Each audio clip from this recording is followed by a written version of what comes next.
મંગલમૂર્તિ મહાપ્રભુ શ્રી સહજાનંદ સુખરૂપ ભક્તિધર્મ સુત શ્રી હરિ સમરૂ સદાય અનુપ પરમ દયાળુ છો તમે શ્રી કૃષ્ણ સર્વાધીશ પ્રથમ તમને પ્રણમો નમો વારંવાર હું શીશ.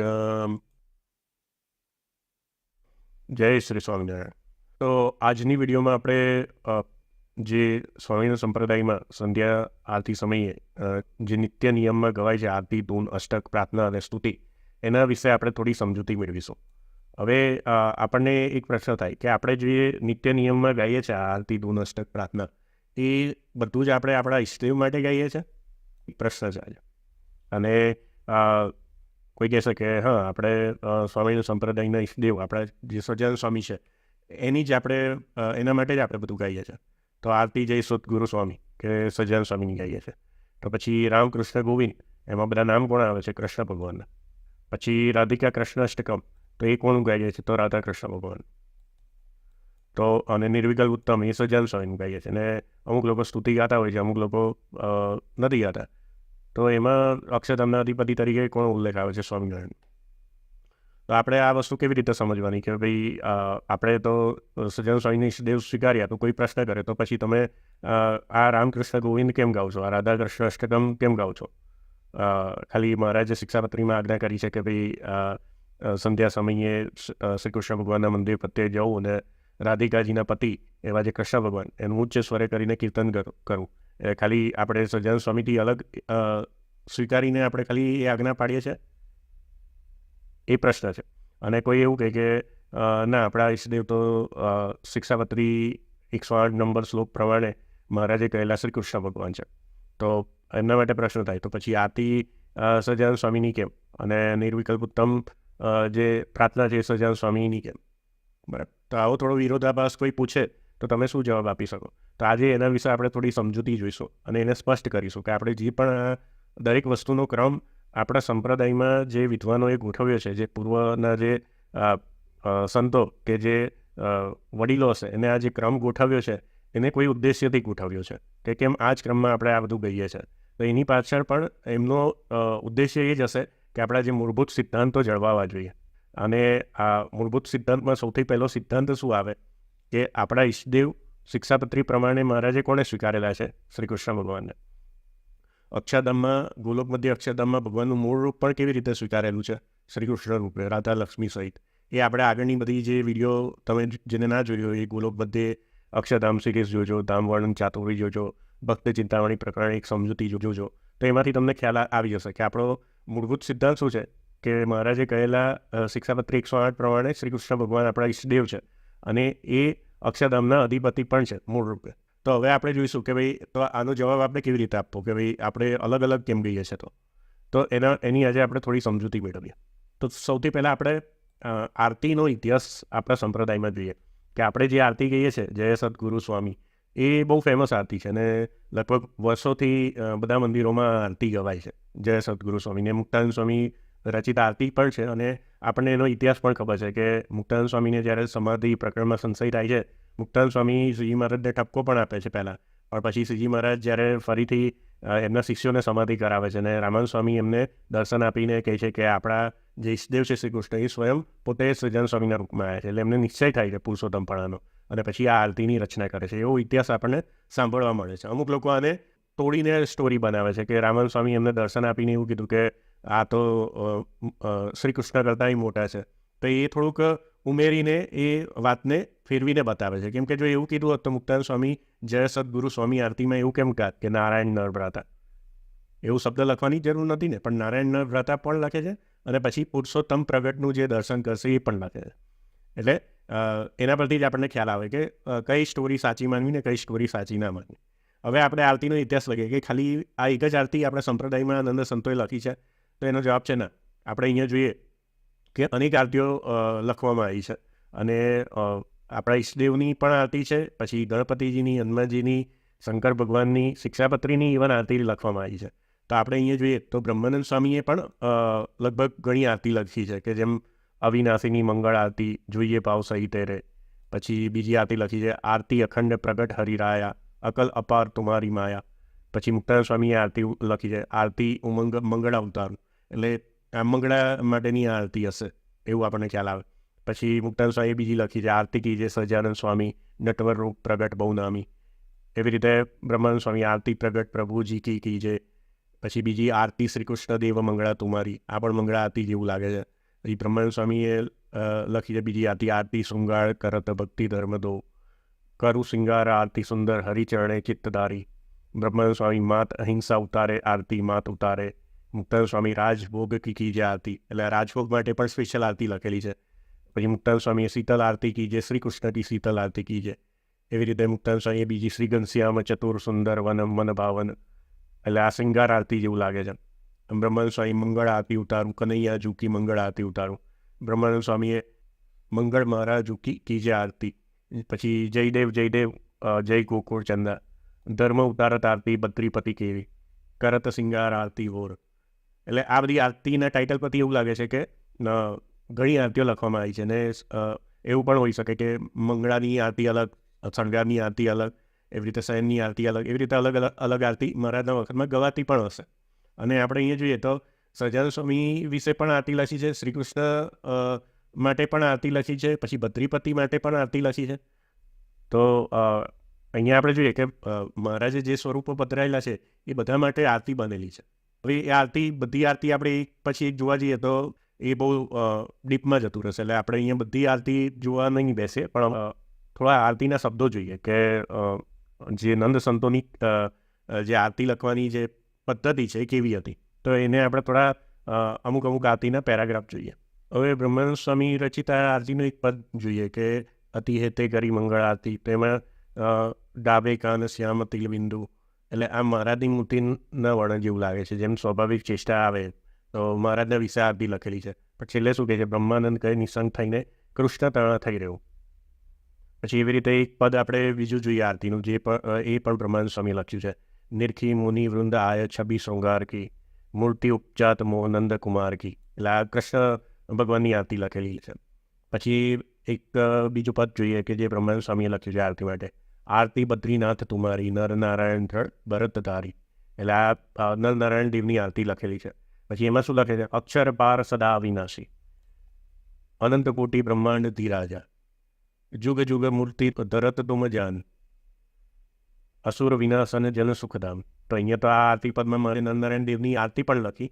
અહીંયા એમને શું કીધા, અક્ષર પાર સદા અવિનાશી, એટલે અક્ષરધામના અક્ષરથી પાર પણ પરબ્રહ્મ તરીકે અનંત કોટી બ્રહ્માંડના રાજાધિરાજ કીધા. અને શું લખ્યું, જુગ જુગ મૂર્તિ ધરત તુમ જાન. એટલે અમને બ્રહ્માનંદ સ્વામી નરનારાયણની આરતી કેવા મહિમા સાથે લખી એ હું તમને બતાવું છું. પછી એક ચોથું પદ જોઈએ, આરતી બદ્રીનાથ કી કરીએ, એટલે ફરીથી નરનારાયણ દેવની આરતી લાગે છે. આગળ શું કહે છે કે મનુષ્યકાર ઉદાર મુરારી, બ્રહ્માનંદ મુખ ઉપર વારી. એટલે બદ્રીનાથની આરતી કરે છે અને પછી છેલ્લે એવું પણ કહે છે કે એ મનુષ્યકાર થયા ઉદાર મુરારી. એટલે અહીંયા નરનારાયણ, આપણે જે નારાયણ નરવ્રતા દ્વિજકુળ તનુધારી કહીએ છીએ તો એ નરનારાયણ દેવની એકતા પણ કરે છે કે એ જ નરનારાયણ મનુષ્યાકાર થયા, એવું લગભગ કહેવા માંગે છે. થોડા બીજા પદો જોઈએ તો જયદેવ જયદેવ જય ગોકુળ ચંદા, તો આ પણ કૃષ્ણ ભગવાનની આરતી લાગે છે. રાધાપતિ સુખરાસી, ગો ગોપી ગોકુળ હિત, કર ગિરિવરધાર્યો કર ગિરિવરધાર્યો, રાધાની સંગ ઉભા લઈ બંસી હાથે, બ્રહ્માનંદ બલિહારી. ફરીથી બદ્રીનાથની આરતી, નરનારાયણ દેવ કે પરાપર પુરુષોત્તમ મનુષ્યાકૃતિ ધારે. અહીંયા તો નરનારાયણ દેવને પરાપર પુરુષોત્તમ પણ કીધા, બ્રહ્માનંદ કે કરો અંતરવાસા. પછી બીજું એક પદ જોઈએ, માત અહિંસા ઉતારે આરતી માત, એમાં આ પણ નરનારાયણ દેવની લાગે છે. એમાં પણ એવું કીધું, પરાપર પૂરણ પુરુષોત્તમ સમર્થ વ્યાપક સારે, બ્રહ્માનંદ શ્યામ સુંદર કો. પછી શીતલ આરતી કીજે, આ શ્રી કૃષ્ણ ભગવાન વિશે આરતી લખેલી છે. પછી એમાં શબ્દ વાપરે છે, શ્રી ઘનશ્યામ કી પિયા છબી નિરખત, મુક્તાનંદ મદન મોહન પર વારંવાર બલજાવે, શ્રી કૃષ્ણ કી શીતલ આરતી કીજે. તો આના પરથી આપણને શું લાગે છે કે આ જે બધી આરતી બનાવી છે મહારાજે પધરાવેલા અલગ અલગ સ્વરૂપોની, તો એ લોકોએ આ આરતી લખી હશે ત્યારે એ લોકોને જે આજના લોકો બધા કહે છે કે સહજાનંદ સ્વામી પુરુષોત્તમ એક જ છે અને બીજા બધા અવતારો પુરુષોત્તમ નથી, એટલે બીજા બધા જે સ્વરૂપો છે એ પુરુષોત્તમ નથી. તો આ લોકોએ આરતી શેના માટે લખી હશે કે એમને સહજાનંદ સ્વામી વિશે નિશ્ચય નહીં હોય, તો આ બીજા બધા જે દેવો છે એની આરતી લખી છે. અને એ આરતીમાં તમે જોશો તો એમને શું લખેલું છે, એકતા કરેલી છે ઘણી ખરી જગ્યાએ. જેમ કે નરનારાયણને પણ પૂરણ પુરુષોત્તમ કીધા છે. અહીંયા નારાયણ એ જ મનુષ્ય કૃતિ ધરીને આવ્યા છે એવું પણ એક જગ્યાએ કીધું. કૃષ્ણ ભગવાનની આરતી ઉતારે છે એમાં પણ ઘનશ્યામ શબ્દ વાપર્યો છે. તો અહીંયા એ લોકોની કેવી સમજણ લાગે છે કે મહારાજે જે શિક્ષાપત્રીમાં કીધું અને આપણો જે મૂળભૂત સંપ્રદાયનો ઇતિહાસ છે અને સિદ્ધાંત છે કે એ શ્રી કૃષ્ણ ફરીથી શ્રી સહજાનંદ સ્વામી રૂપે આપણા સંપ્રદાયમાં આવ્યા. તો એટલે એ બધામાં એકતા કરેલી છે. એટલે એમને વિવિધ આરતીઓ બનાવી છે. એ આટલી વિવિધ આરતીઓ ગવાતી હશે તો ત્યાંનું વાતાવરણ પણ કેટલું સરસ હશે કે ભાઈ જે અલગ અલગ આરતી, કે મંગળાની અલગ આરતી, શણગારની અલગ આરતી. હવે આપણને પ્રશ્ન થાય કે તો પછી આ બધી આરતી ગવાતી કેમ બંધ થઈ? તો ટુ બી ઓનેસ્ટ કે મને પણ ખબર નથી કે કેમ આ બધી આરતી ગવાતી બંધ થઈ ગઈ. પણ હું એક અનુમાન કરું કે બહુ બધી આરતી લખી હશે, પછી આપણા સંપ્રદાયના વિદ્વાન સંતોએ કે જેને પણ એક પદ્ધતિ બનાવવા માટે કે એમાંથી સૌથી જે શ્રેષ્ઠ આરતી હોય એને સિલેક્ટ કરીને એની પ્રથા પાડી હશે કે બધે એક સરખી આરતી ગવાય. તો એ મારું અનુમાન છે, પણ મને એક્ઝેક્ટ એનો આન્સર નથી ખબર કે બધી આરતી કેમ બંધ થઈ ગઈ ને એક જ આરતી કેમ ગવાય છે. હવે આ બધી જે આરતી જોઈને એના શબ્દો જોયા તો આપણને પ્રશ્ન થાય કે આ બ્રહ્માનંદ સ્વામીને અને મુક્તાનંદ સ્વામીને શુદ્ધ ઉપાસના નહીં હોય? એટલે જે આજના જે બધા સર્વોપરી કેફવાળા જે ભક્તો છે એવું કહે છે કે સહજાનંદ સ્વામી જ એક અવતારી છે અને એના સિવાય આપણે બીજા કોઈ અવતારની ઉપાસના નથી કરવાની. અને એવી જે શુદ્ધ ઉપાસના અને સર્વોપરી ઉપાસનાના નામે જે બધી મનગઢત વાતો અને સિદ્ધાંતો ફેલાવે છે, તો એ લોકો માટે એક પ્રશ્ન છે કે આ બ્રહ્માનંદ સ્વામી અને મુક્તાનંદ સ્વામીએ આ બધી આરતી લખી, નરનારાયણ દેવને પરાપર પુરુષોત્તમ કીધા, શ્રી કૃષ્ણ ભગવાનની આરતી લખી, તો આ જે બ્રહ્માનંદ સ્વામી ને મુક્તાનંદ સ્વામી કે જે સદગુરુ સંતો હતા મહારાજના વખતમાં, પ્રથમ પૈકીના સંતો હતા, તો એ લોકોને શું શુદ્ધ ઉપાસના નથી? એ લોકોને એવી ગતાગમ નથી કે અમે આ બધી આરતીના શબ્દો લખીએ છીએ તો આ તો પછી અશુદ્ધ ઉપાસના ફેલાશે? તો એ લોકોને જવાબ આપવાનો કે આપણા સંપ્રદાયમાં મુક્તાનંદ સ્વામી વિશે કોઈ ક્વેશ્ચન ના કરી શકે, કેમકે મુક્તાનંદ સ્વામીને તો શ્રીજી મહારાજ પણ ગુરુ તરીકે માનતા હતા. એટલે મુક્તાનંદ સ્વામીને તો એમનો નિશ્ચય પૂરેપૂરો હતો, પણ મુક્તાનંદ સ્વામી રામાનંદ સ્વામીના શિષ્ય હતા. પછી શ્રીજી મહારાજની ઓળખાણ થઈ. એટલે શ્રીજી મહારાજ પણ ગુરુભાઈ તરીકે મુક્તાનંદ સ્વામીને એવા ગુરુભાવે માનતા હતા. અને મુક્તાનંદ સ્વામીએ જે શાસ્ત્રો લખ્યા છે સંસ્કૃતમાં કે પ્રાકૃત ભાષામાં, એમાં પણ શ્રીજી મહારાજનો પુરુષોત્તમપણાનો નિશ્ચય એમનો દ્રઢ છે કે એમાં પણ શ્રીજી મહારાજને એમને પૂર્ણ પુરુષોત્તમ તરીકે જ વર્ણવ્યા છે. પણ એવી રીતે નહીં કે અમુક વાક્યો છુપાઈ દેવાના, અમુક વસ્તુ છુપાઈ દેવાની, અમુક ઇતિહાસ દબાઈ દેવાનો કે અમુક વસ્તુ જ બતાવવાની, એવી રીતે નહીં. સંપૂર્ણ રીતે એમને પૂર્ણ પુરુષોત્તમ જાણ્યા છે. અને મહારાજની એકે આજ્ઞાનું કે મહારાજની એકે વાણીનું ઉલ્લંઘન કર્યા વગર પૂર્ણ પુરુષોત્તમ જાણ્યા છે. તો એ આજે આપણે સમજીશું. હવે સૌથી પહેલાં શિક્ષાપત્રી જ આવશે, કેમ કે આપણા સંપ્રદાયનો પાયો શિક્ષાપત્રી છે. કે શિક્ષાપત્રી મહારાજે લખ્યું કે આ સમગ્ર શાસ્ત્રનો સાર મારી બુદ્ધિએ કરીને લખેલો છે. એટલે આ આનંદ સંતોને આજના જે બધા અવતાર ડાયા છે એવી રીતે મહારાજની વાણી પર કોઈ સંશય નહોતો. એમને મહારાજની વાણીને સંપૂર્ણ રીતે સ્વીકારેલી છે. એવું નહીં કે આ વાક્ય પકડ્યું છે અને આ વાક્ય છોડ દીધું છે અને પછી બધા મરી મસાલા ઉમેરીને બધી વાતો ફેલાઈ છે, એવું નથી કર્યું. કેમ કે એમને પ્રગટ ભગવાન મળ્યા હતા ત્યારે, એટલે એ લોકોને પ્રગટ ભગવાનની જેવી દ્રઢતા હતી એવી રીતે પ્રગટ ભગવાનની વાણી પર પણ એટલો વિશ્વાસ હતો, એમાં કંઈ સંશય નહોતો એમને. તો એ મહારાજની વાણી આપણે શિક્ષાપત્રી જે દરરોજ વાંચે છે એમાં મહારાજે 108 થી 112 શ્લોકમાં શું કીધું આપણે એ પહેલાં જોઈએ. સ શ્રી કૃષ્ણ પરબ્રહ્મ ભગવાન પુરુષોત્તમ ઉપાસે ઇષ્ટદેવો ન સર્વાર આવિર્ભાવ કારણમ. એટલે અહીંયા એનો અર્થ શું કીધું? નિત્યાનંદ સ્વામીએ જે ગુજરાતીમાં ટીકા લખી છે, પરબ્રહ્મ પુરુષોત્તમ એવા જે શ્રી કૃષ્ણ ભગવાન તે ઈશ્વર છે. એટલે આમાં જીવ, માયા અને બ્રહ્મ એટલે પરબ્રહ્મ, એ ત્રણ વિશિષ્ટાદ્વૈત મત પ્રમાણે જે મારા સિદ્ધાંત સમજાવે છે ટૂંકમાં, એમાં 5 ભેદ આપણે વચનમાં સમજાય છે, પણ મહારાજ અહીંયા શિક્ષાપત્રીમાં ટૂંકમાં વિશિષ્ટાદ્વૈત મત સમજાવે છે. એમાં પરબ્રહ્મ તરીકે કોણે કહે છે કે શ્રી કૃષ્ણ ભગવાન, અને શ્રી કૃષ્ણ આપણા ઈષ્ટદેવ છે ને ઉપાસના કરવા યોગ્ય છે ને સર્વ અવતારના કારણ છે. બરાબર? અહીંયા એક સિદ્ધાંત થઈ ગયો. કેમ કે આ એક જે સહજાનંદ સ્વામી છે તો પોતે ચલો ભગવાન સાઈડ પર રહેવા દો, પહેલાં તો આચાર્ય પદે હતા સંપ્રદાયના, એટલે અને એમને જાતે આ લખેલું છે. એટલે સૌથી મુખ્ય વાત થઈ ગઈ આ, કેમ કે સ્વામિનારાયણ ભગવાને આ જાતે લખેલી છે. હવે કોઈ બી નંદ સંતોએ કે કોઈ બી આચાર્યએ આ વાતનું ઉલ્લંઘી નથી ક્યારેય. તમે મૂળ શાસ્ત્રો જોશો તો કોઈ બી આચાર્ય કે કોઈ બી નંદ સંતોએ આ વાતને કાપી નથી નાખી કે ભૂસી નથી નાખી એમના શાસ્ત્રોમાંથી. કેમ કે આ સહજાનંદ સ્વામીએ કે જેને અમે પ્રગટ ભગવાન માનીએ છીએ અને સ્વીકાર્યા છે એને જાતે લખી છે. જે આજે લોકો મૂર્ખામી કરી રહ્યા છે એવી મૂર્ખામી એ લોકોએ નથી કરી. એ લોકોને તો પ્રગટ મળ્યા હતા તો પણ. તો એ લોકોને એ સ્પષ્ટ હતું કે આ મહારાજે કીધેલું છે.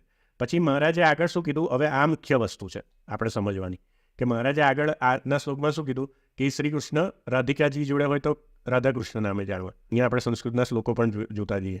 રૂકમણી રૂપ લક્ષ્મી સાથે હોય તો લક્ષ્મીનારાયણ નામે જાણવા. અર્જુને યુક્ત હોય તો નરનારાયણ નામે જાણવા. અને બલભદ્રાદિકે યોગી કરીને તે નામે કહેવાય છે. આપણે અહીંયા નામ નથી કીધું, પણ આપણે આગળ જોઈશું કે એ નામ કયું છે.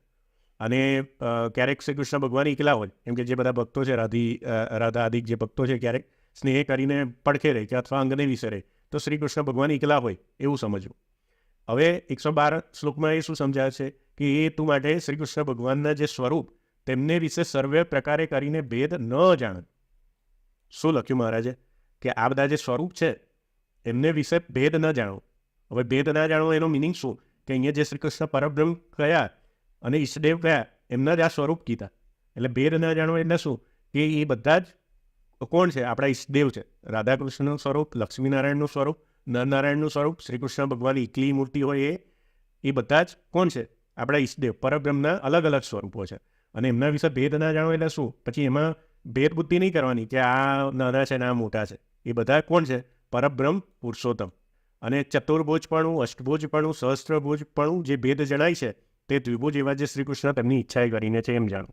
એટલે લક્ષ્મીનારાયણ જોઈએ તો એમાં જે નારાયણ છે એ ચતુર્ભુજ છે, એવી રીતે નરનારાયણ છે એ પણ ચતુર્ભુજ છે. તો મહારાજે એ પણ સ્પષ્ટ કર્યું કે એનાથી પણ ભેદ ના જાણવું, કેમ કે એ કોની ઈચ્છાએ કરીને છે, એ પરબ્રહ્મની ઈચ્છાએ કરીને એ સ્વરૂપે દર્શન આપે છે. એટલે આ સિદ્ધાંતને આનંદ સંતોએ ક્લિયર રાખ્યો છે. એટલે આપણે જે આગળ જોયું કે બ્રહ્માનંદ સ્વામીએ નરનારાયણ દેવની આરતી લખી તો એમાં પણ પરાપર પરબ્રહ્મ પુરુષોત્તમ લખ્યા. પછી મુક્તાનંદ સ્વામીએ એ જ વિશ્વાસથી શ્રી કૃષ્ણદેવની પણ આરતી લખી છે. એ જ વિશ્વાસથી એ જે પ્રગટ શ્રી કૃષ્ણ તરીકે સહજાનંદ સ્વામીની પણ આરતી લખેલી છે. એટલે જે પણ આરતી લખી છે એવું નહીં કે ભાઈ આ દેવની છે અને આ સાક્ષાત અક્ષરાધિપતિ એની છે. ના, બધી આપણા ઈષ્ટદેવની જ આરતી છે. કેમ કે એ લોકો આ સિદ્ધાંતને અનુસર્યા છે, એ લોકોએ આ સિદ્ધાંતને પોતાના જીવનમાં લાગુ કરેલો છે. એટલે એમને એવી રીતે મહિમાથી પુરુષોત્તમપણાના ભાવથી આ બધી આરતી લખી છે. એ આપણને સમજે. હવે અત્યારે બધા સમજાવે છે કે આ શ્રી કૃષ્ણ જે લખ્યા એ તો આપણે સહજાનંદ સ્વામીને સમજવાના છે. આપણે શ્રી કૃષ્ણ ત્યારે કોઈ મહારાજને ઓળખતું નહોતું એટલે શ્રી કૃષ્ણ લખ્યા છે, પણ આપણે તો અહીંયા સહજાનંદ સ્વામી સ્વીકારવાના છે. તો પછી તમે સહજાનંદ સ્વામી સ્વીકારો તો પછી આ બધા ખોટા થઈ જાય, રાધા કૃષ્ણ, લક્ષ્મીનારાયણ, નરનારાયણ. તો એ સ્વરૂપોને શું માનશો? તો એ પ્રશ્ન થાય. એ લોકો એવું કહે છે કે ના, શ્રી કૃષ્ણ ખાલી પરોક્ષપણે લખ્યા છે, આપણે તો એને સહજાનંદ સ્વામી તરીકે સ્વીકાર. તો પછી આ બે નંદ સંતોય ખોટા થયા. તો એમને પછી શ્રી કૃષ્ણ ભગવાનની ને નરનારાયણ દેવની આરતી કેમ બને? એમને ખાલી સહજાનંદ સ્વામીની જ આરતી બનાવવી જોઈએ. અને આ જે 108 જે શ્રી કૃષ્ણ જે આપણા ઈષ્ટદેવ છે તો એ કોઈએ બદલ્યું છે? એ આપણે ચેક કરીએ. હવે શિક્ષાપત્રી પર જે લોકો શંકા કરે છે ને એ લોકો માટે ખાસ આ વસ્તુ સાંભળવા જેવી છે કે શિક્ષાપત્રી સ્વયં કોણે લખી છે? સહજાનંદ સ્વામીએ. પછી આપણે જે ગુજરાતીમાં વાંચીએ છીએ એ ટીકા છે એ નિત્યાનંદ સ્વામીએ લખેલી છે, જે આપણે ગુજરાતીમાં વાંચીએ છીએ. અને સહજાનંદ સ્વામીએ આ જે સતાનંદ સ્વામી છે, સદગુરુ સતાનંદ સ્વામી, એમને શું આજ્ઞા કરી હતી કે એમને પહેલાં ત્રિકાળ દ્રષ્ટિ આપી ને એમને સત્સંગી જીવન ગ્રંથ લખવાની આજ્ઞા કરી કે જેમાં સમગ્ર સ્વામિનારાયણ સંપ્રદાયનો ઇતિહાસ, શ્રીજી મહારાજનું ચરિત્ર એ પહેલેથી લઈને છેલ્લે સુધી એમને બધી મહારાજની લીલાઓ સાથે અને સિદ્ધાંતો સાથે સંસ્કૃતમાં એની રચના કરી. ને એમાં મહારાજે આજ્ઞા કરી કે આ શિક્ષાપત્રી છે ને એને અનુષ્ટુપ છંદમાં તમે લઈ લેજો. એટલે સત્સંગી જીવન ગ્રંથમાં આખી શિક્ષાપત્રીને સંસ્કૃતના શ્લોકોમાં અનુષ્ટુપ છંદમાં કોને રચી? સતાનંદ સ્વામીએ. હવે એના પર એ જ સતાનંદ સ્વામીએ શિક્ષાપત્રી અર્થ દીપિકા લખી છે. એટલે આ જે શ્લોકો છે એનો અર્થ સમજાવે છે. અને અર્થ સમજાય એટલે કેવું કે શાસ્ત્રોના પ્રમાણ લાયા છે. કે જ્યારે મહારાજે કીધું કે વામે યશ્ય સ્થિતા રાધા શ્રી સ્વ યશ્યા સ્થિતા વક્ષસી, કે ડાબા પડખાને વિશે રાધિકાજીને, વક્ષસ્થળને વિશે લક્ષ્મીજી અને વૃંદાવનને વિશે વિહાર કરનારા છે. તો પ્રશ્ન થાય કે વૃંદાવનમાં લક્ષ્મીજી કઈ હતા? તો સતાનંદ મુનિ સ્વામીએ શાસ્ત્રોના રેફરન્સથી એ સિદ્ધ કર્યું કે ના, વૃંદાવનમાં લક્ષ્મીજી પણ એ શ્રી કૃષ્ણની સાથે હતા કૃષ્ણ અવતારમાં. એવી રીતે શાસ્ત્રોના પ્રમાણ સાથે એમને મહારાજની વાણીને સાચી કરેલી છે. એવી રીતે જે પણ શ્લોક લખ્યા છે મહારાજે એ બધામાં શાસ્ત્રોના પ્રમાણો લાયા છે સતાનંદ મુનિ સ્વામી આ અર્થદીપિકામાં. અને લગભગ 300થી વધારે પ્રમાણો એમને એમાં સંગ્રહ કરેલો છે. હવે એના પર વરતાલ ગાદી હતી એના જે પ્રથમ આચાર્ય રઘુવીરજી મહારાજ, એમને શું કર્યું છે? શિક્ષાપત્રી ભાષ્ય લખ્યું છે. હવે ભાષ્યમાં અર્થ તો સતાનંદ મુનિ સ્વામીએ સમજાવી દીધો, પણ ભાષ્યમાં એમાં વિવરણ કરેલું છે કે એને ડિટેલમાં સમજાવ્યું છે. તો એમાં પણ આપણે આ બંને અર્થદીપિકા અને ભાષ્ય તમે વાંચો તો એમાં બંનેમાં 108 શ્લોક જે મહારાજે કીધો એમાં કોઈએ પણ એવું નથી કીધું કે આ શ્રી કૃષ્ણ પરોક્ષપણે સમજવાના છે અને આપણે તો એની જગ્યાએ સ્વામિનારાયણ ભગવાનને સમજવાના છે. એ લોકોએ અર્થદીપિકા અને ભાષ્યમાં શું કર્યું છે કે મહારાજે શ્રી કૃષ્ણ ભગવાનને પરબ્રહ્મ કેમ કીધા ને એ શાસ્ત્રોથી પ્રૂવ કર્યું છે. શાસ્ત્રોના રેફરન્સ આપીને પ્રૂવ કર્યું છે કે મહારાજે ખોટું નહીં કીધું. એવું આ બંને આચાર્યએ અને સતાનંદ સ્વામીએ કર્યું છે. તમે કોઈક વાર વાંચો ભાષ્ય, અત્યારે તમે વડતાલ પ્રકાશનમાં આ ભાષ્ય ગુજરાતીમાં પણ અવેલેબલ છે, અર્થદીપિકા પણ અવેલેબલ છે. એ તમે વાંચો ને એમાં 108નું ભાષ્ય વાંચો તો એમાં તો બધા શાસ્ત્રોના પ્રમાણ સાથે પ્રૂવ કર્યું છે. કેમ કે ત્યારે જે અદ્વૈત મત બધા નિરાકારમાં માનતા હતા, તો શ્રી કૃષ્ણને પરબ્રહ્મ તરીકે કેવી રીતે પ્રૂવ કરવા? દેવકીનંદન શ્રી કૃષ્ણની વાત ચાલે છે. અહીંયા દેવકીનંદન શ્રી કૃષ્ણને મહારાજે પરબ્રહ્મ પરમાત્મા તરીકે સિદ્ધ કર્યા. અને આ લોકોએ બધાએ શાસ્ત્રોના પ્રમાણ સાથે એ મહારાજની વાતને માની. અને ઉપસંહારમાં બંને શું લખ્યું છે કે અત્યારે જે સ્વયં ભગવાન તરીકે મનુષ્ય આકારમાં એ જ શ્રી કૃષ્ણ ભગવાન પ્રગટ છે. આવી રીતે આ લોકોએ ઉપસંહાર લખ્યો છે. એવું નહીં લખ્યું કે શ્રી કૃષ્ણ હટાઈ કાઢ્યું છે ત્યાંથી. પહેલાં એને પ્રૂવ કર્યું કે હા, એ દેવકીનંદન શ્રી કૃષ્ણ પરબ્રહ્મ પરમાત્મા છે અને એ જ આજે મનુષ્ય આકારે સહજાનંદ સ્વામી કે સ્વયં ભગવાન તરીકે વર્તે છે. આવી રીતે લખ્યું છે. આ તમે થોડુંક વાંચજો એટલે તમને ખ્યાલ આવે કે ત્યારના મહારાજના, આ તો રઘુજી મહારાજને ડાયરેક્ટ મહારાજે આચાર્ય બનાવ્યા હતા. સતાનંદ સ્વામી મહારાજના વખતના હતા. તો એ લોકોએ ખોટું લખ્યું હશે. તમે અત્યારે શિક્ષાપત્રીમાં લોકો બધા પોતાની બુદ્ધિ દોડાવે છે, તો આ લોકોએ પોતાની બુદ્ધિ નહીં દોડાવી. આ લોકો બી મહારાજને પૂર્ણ પુરુષોત્તમ માનતા હતા. પણ એ લોકોએ મહારાજની વાણીને ખોટી નથી પાડી, મહારાજની વાણીને સાચી પાડી ઉપસંહાર લખ્યો છે કે એ શ્રી કૃષ્ણ ભગવાન સહજાનંદ સ્વામી તરીકે આપણા સંપ્રદાયમાં આજે પ્રગટ છે. અને શિક્ષાપત્રી પર ભાષા આ પણ બધાને નહીં ખબર હોય કે કાવ્ય સ્વરૂપે મુક્તાનંદ સ્વામીએ, નિષ્કળ સ્વામીએ બંને શિક્ષાપત્રીને લખી છે કાવ્ય સ્વરૂપે. ને એમાં પણ આ શ્રી કૃષ્ણ શબ્દને બદલ્યો નથી એમને. એટલે આપણે જોઈએ કે આ કોઈ પણ જે નંદ સંતો કે આચાર્યોએ આ 108નો અર્થ કરતાં જે મહારાજે શ્રી કૃષ્ણને પરબ્રહ્મ કીધા ને એ બદલ્યું નથી. ખાલી એમને છેલ્લે ઉપસંહાર શું આપે છે કે એ શ્રી કૃષ્ણ આજે મનુષ્યાકારે સ્વામિનારાયણ તરીકે પ્રગટ છે. આ લોકોની સમજણ હતી. આ હું તમને એટલે બતાવવા માગું છું કે જે લોકો મહારાજની વાણીને તમને ખોટી પાડીને પાછું તમારા મગજમાં ફીટ કરાવે છે કે હા, મહારાજે કદાચ બધા નહીં માનતા હોય એટલે લખ્યું. એવા જે મૂર્ખ લોકો છે ને, એ લોકો આજે કળિયુગમાં એવું સમજાઈ શકે છે, પાછા તમારા મગજમાં ફીટે કરી શકે છે. એના માટે હું તમને આ પ્રમાણો બતાવું છું કે તમે તમારી જાતે પણ આને સાબિત કરવું હોય તો તમે આ શિક્ષાપત્રી ભાષ્ય વાંચો ને અર્થદીપિકા વાંચો. ને એમાં 108 અને પછીના જે શ્લોકો લખ્યા કે કોઈ સ્વરૂપોમાં ભેદ ના જાણવો, તો એનું પણ ભાષ્ય લખ્યું કે આ બધા રૂપ ભેદથી એ પરબ્રહ્મ અલગ નથી થઈ જતા, એ પરબ્રહ્મનું જ સ્વરૂપ છે. આવી રીતે આચાર્ય રઘુવીરજી મહારાજે સમજાય કે આપણા જે મૂળ મંદિરોમાં મહારાજે જે પણ સ્થાપેલા બધા દેવો છે એ પરબ્રહ્મ આપણા ઈષ્ટદેવના સ્વરૂપો છે. એવી રીતે સમજવાનું છે આપણે. હવે આ જે આચાર્ય અને બીજા નંદ સંતોએ આ એકતા કરી તો શું ખાલી હવામાં ગપ્પાબાજી કરી છે, જેમ આજના લોકો બધા કરે છે ને આમ ને તેમને સર્વોપરી સર્વ અવતારી? તો એ લોકોએ એકતા શેના માટે કરી? પહેલાં તો એ લોકોએ શાસ્ત્રનો અભ્યાસ કર્યો છે, એ લોકોએ મહારાજની વાતોને સમજ્યા છે અને પછી અર્થ કર્યો છે. ને એવું નહીં કે આપણો ઇતિહાસ એને દબાવવાનો પ્રયત્ન ક્યારેય નહીં કર્યો. જે અત્યારે બદ્રિક આશ્રમની સ્ટોરીને તો બધા ગાયબ જ કરી દે છે, તો માનતા જ નથી કે ભાઈ બન્યું છે સ્વામિનારાયણ સંપ્રદાયના ઇતિહાસમાં. તો આપણે અહીંયા આ જે એક ચાર્ટ છે મેં બનાવ્યો છે, આને જો તમે સમજી લેશો ને તો તમને સર્વોપરી શુદ્ધ ઉપાસનાના નામે કોઈ તમને ગેરમાર્ગે નહીં દોરે. અને શ્રી કૃષ્ણ ભગવાન પ્રત્યે તમારામાં દ્વેષભાવ ભર્યો છે ને, જે નીચા બતાવીને, એ પણ કોઈ ક્યારેય નહીં કરી શકે. જો તમે આને વ્યવસ્થિત રીતે સમજી લેશો, અને હું કહું છું એટલે સમજી નહીં લેવાનું, આને તમે ચકાસજો. આપણા મૂળભૂત શાસ્ત્રોમાં જે મુક્તાનંદ સ્વામીના, નિષ્કળ સ્વામીના બધા ગ્રંથોમાં વચનાવૃતમાં તપાસશો તો તમને આ જ પ્રમાણેનું વર્ણન જોવા મળશે. અને પછી તમને સમજાશે કે આ જે ચાર્ટ છે એ પ્રમાણે જ છે. અને પછી તમે એ વાતો નહીં સમજી શકશો કે કેમ મહારાજને સર્વોપરી સર્વ અવતારી કીધા છે, એ પણ તમે સમજી શકશો. એટલે હું પહેલાં તમને સમજાવું કે આ તમે ધામ વર્ણન ચાતુરીમાં જોયું હશે, તો મેં આ એક ચાર્ટ દ્વારા આખું ગોલોક મધ્ય અક્ષરધામ એ કેવી રીતે છે એ સમજાવ્યું હતું. તો જેને ના જોયું હોય એ ધામ વર્ણન ચાતુરી કાં તો સાંભળે કાં તો એની સમજૂતી પણ બને, કે એ જોશો એટલે તમને આ ચાર્ટ ક્લિયર થઈ જશે કે ટૂંકમાં આ ગોલોકની મધ્યમાં જે અક્ષર બ્રહ્મ તે જ છે, આ વ્હાઇટ કલરથી બતાવ્યું છે. એની વચ્ચે જે મંદિર છે એ મંદિર કોનું છે? રાધાકૃષ્ણનું. એવી રીતે મુક્તાનંદ સ્વામી વર્ણન કરે છે. ને એમાં શ્રી કૃષ્ણ ભગવાન બિરાજે છે. વચના પથારો પણ વાંચો તો એમાં ગોલોક મધ્ય અક્ષરધામ છે, ને એમાં જે ભગવાન છે એનું સ્વરૂપ પણ કેવી રીતે કહે છે કે શ્રી કૃષ્ણ રૂપ છે. નવીન મેઘ સમાન શ્યામ વર્ણ છે, બરાબર. પછી મોરપીંછ મુગટ ધારણ કરે છે, પિતાંબર પહેરે છે, કાનોમાં મકરાકાર કુંડળ છે, મુખ્ય 2 હાથે વાંસળી વગાડે છે. એટલે મુરલીધર સ્વરૂપ જ બધા આપણા નંદ સંતોએ. તમે ઇવન નિષ્કુળ સ્વામીનું ભક્ત ચિંતામણી લઈ લો, પહેલું પ્રકરણ, બીજું પ્રકરણ, પુરુષોત્તમ પ્રકાશ પહેલો પ્રકાર, બીજો પ્રકાર. તો ગોલોક મધ્યે જે અક્ષરધામમાં ભગવાનનું વર્ણન કર્યું છે, કેવી રીતે કર્યું છે શ્રી કૃષ્ણ ભગવાન, એટલે શિક્ષાપત્રીમાં મહારાજે શ્રી કૃષ્ણ શબ્દ કેમ વાપર્યો છે? એટલે વાપર્યો છે કે આપણા ઈષ્ટદેવ કોણ છે કે જે ગોલોક મધ્ય અક્ષરધામમાં શર અક્ષરથી પર છે ને, એ ઈષ્ટદેવ બતાવ્યા છે આપણા. હવે તમે જો આ આપણા જે પુરાણોમાં ટાઈમની જે ગણતરી આપી છે, કાલગણના જેને કહેવાય, કે આ જે વિરાટ પુરુષ રૂપી જે બ્રહ્માંડ છે અને એમાં બ્રહ્માની જે આયુષ્ય છે એ 100 વર્ષનું બતાવેલું છે.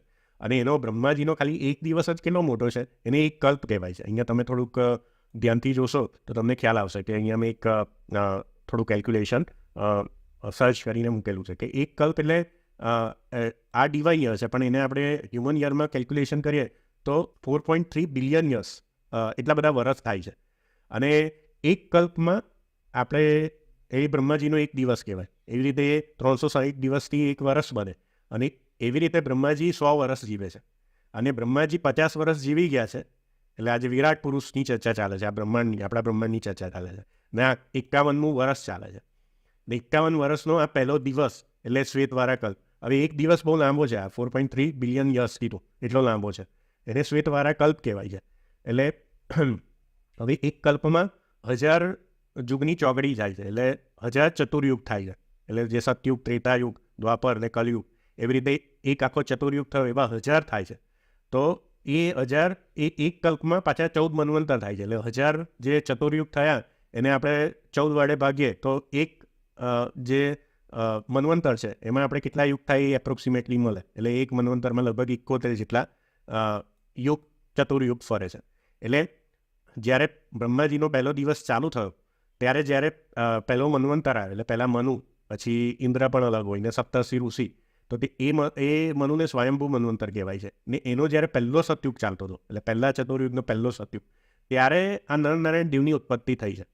આ આપણા શાસ્ત્રોમાં પણ આવે છે, શ્રીમદ ભાગવત વાંચશો તો એમાં પણ આવે છે, અને તમે બીજા શાસ્ત્રોનો અભ્યાસ કરશો એમાં પણ આવશે કે નરનારાયણ ભગવાનનો અવતાર, એમની ઉત્પત્તિ ક્યારે થઈ? તો સ્વયંભૂ મન્વંતરમાં. વાસુદેવ મહાત્મ્યમાં પણ આનો ઉલ્લેખ આવે છે. એટલે સ્વયંભૂ મન્વંતરના સતયુગમાં થઈ હતી. અને પછી નરનારાયણ બદ્રિકાશ્રમમાં તપ કરે છે. ને ક્યાં સુધી તપ કરે છે? એક કલ્પ સુધી. એટલે બ્રહ્માજીનો એક દિવસ પૂરો થશે ને ત્યાં સુધી એ તપ કરે છે. એટલે આજે પણ સૂક્ષ્મ રૂપે ત્યાં પ્રગટ છે. એ આપણી દ્રષ્ટિથી જોઈ નથી શકાતા, સ્થૂળ રૂપે નથી. એટલે સૂક્ષ્મ રૂપે આજે પણ ત્યાં પ્રગટ છે. અને એ નરનારાયણ આ ભરતખંડના રાજા કહેવાય છે. વચનામાં પણ મહારાજે કીધેલું છે, ભાગવતમાં પણ આવે છે કે ભરતખંડમાં નરનારાયણ ઋષિ ઉપાસ્ય દેવ છે અને નારદજી મુખ્ય ભક્ત છે. આ શ્રીમદ ભાગવત વાંચ્યું હોય તો એમાં પણ આનો ઉલ્લેખ આવે છે. અને આખા ભરતખંડની જવાબદારી નરનારાયણ ઋષિની. એટલે નરનારાયણ ઋષિ પાછા તપ પણ કરે છે. એ પણ મહારાજે વચનામાં સમજાવ્યું છે. કોના માટે તપ કરે છે? ભક્તો માટે કરે છે પોતાના. તો એ તપનું ફળ મુક્તાનંદ સ્વામીએ ધર્માખ્યાનમાં સમજાવ્યું કે તપનું ફળ એમને શું આપ્યું કે જ્યારે આ સ્વયંભૂ મન્વંતર ચાલતો હતો, એટલે એમાં 71 ચતુર્યુગ ફરી ગયા. પછી બીજો મન્વંતર આવ્યો, ત્રીજો મન્વંતર આવ્યો, ચોથો મન્વંતર આવ્યો, પાંચમો પત્યો, છઠ્ઠો પત્યો. પછી જે 7મું મન્વંતર એટલે વૈવસ્વત મન્વંતર, અત્યારે વૈવસ્વત મન્વંતર ચાલે છે, એના 27 ચતુર્યુગ પૂરા થઈ ગયા. અને પછી 28મું ચતુર્યુગ ચાલુ થયો. એના દ્વાપરયુગમાં એ જે નારાયણ ઋષિ છે એ દેવકીનંદન શ્રી કૃષ્ણ રૂપે એમને કૃષ્ણ અવતાર ધારણ કર્યો. અને જે નરના આવેશથી અર્જુનનો જન્મ થયો હતો. એટલે અર્જુનને એની સ્મૃતિ લોપ થઈ ગઈ હતી, પણ ભગવાન નારાયણ ઋષિને એનું સંપૂર્ણ જ્ઞાન હતું. બરાબર, કેમ કે એ સ્વયં નારાયણ ઋષિ એ કૃષ્ણ તરીકે અવતાર ધારણ કર્યો હતો. એટલે આનું વર્ણન પણ તમને શ્રીમદ ભાગવત વાંચશો તો તમને જોવા મળશે, કેમ કે એમાં પણ નરનારાયણ ઋષિની એકતા શ્રી કૃષ્ણ વિશે છે. અને એકાદશ સ્કંદ વાંચશો તો શ્રી કૃષ્ણ ઉદ્ધવજીને જે છેલ્લે જ્ઞાન આપે છે, જે આપણા સંપ્રદાયનો ઇતિહાસ છે કે ઉદ્ધવજીને ક્યાં મોકલે છે? તો અહીંયા બદ્રિકાશ્રમમાં મોકલે છે. કોની પાસે? નરનારાયણ ઋષિ પાસે. અને પછી સ્વામી સંપ્રદાયનો ઇતિહાસ કેવો ચાલુ થાય છે કે નરનારાયણ ઋષિના આશ્રમમાં એ ઉદ્ધવજી તો રહેતા જ હોય છે, બીજા ઋષિઓ આવે છે. નરનારાયણ ઋષિના માતા પિતા કોણ છે? કે જેમની બ્રહ્માજીથી ઉત્પત્તિ થઈ છે ને, એવા ધર્મ પ્રજાપતિ અને એમના પત્ની મૂર્તિ દેવી, એ એમના માતા પિતા છે. એટલે એ લોકો પણ અહીંયા આવ્યા હોય છે. અને એ બધા દુર્વાસા મુનિથી સાપને પામે છે. એટલે આમાં નારાયણ ઋષિને સાપ નથી આપતા, એ બીજા જે બધા બેઠા હોય છે ધર્મ ભક્તિ ને ધર્મમૂર્તિ અને જે મરીચ્યાદિક ઋષિ ને ઉદ્ધવજી, એ લોકોને સાપ આપે છે. કેમ? એ પણ એક ભગવાનની લીલા છે. દુર્વાસા ઋષિનું જે પ્રકરણ છે આપણા જે સનાતન ધર્મમાં આ રીતે જ છે. એ પણ કોઈ કાર્યની સિદ્ધિ માટે ભગવાનની ઈચ્છાથી હોય છે. એટલે પછી બધા માફી માગે છે. એટલે દુર્વાસા ઋષિ એમને વરદાન પણ આપે છે કે ભલે શ્રાપ થયો, પણ આ જે નારાયણ ઋષિ છે નરનારાયણમાં, એ તમારા પુત્ર રૂપે પ્રગટ થશે. ભલે તમે ફરી કળિયુગમાં જન્મ ધારણ કરશો, પણ એ સ્વયં તમારા પુત્ર રૂપે પ્રગટ થશે. એટલે કૃષ્ણ ભગવાન અંતર ધ્યાન થઈ ગયા હોય છે પછીના ઇન્સિડન્ટની વાત છે, જે આપણા સ્વામિનારાયણ સંપ્રદાયનો મૂળભૂત ઇતિહાસ છે.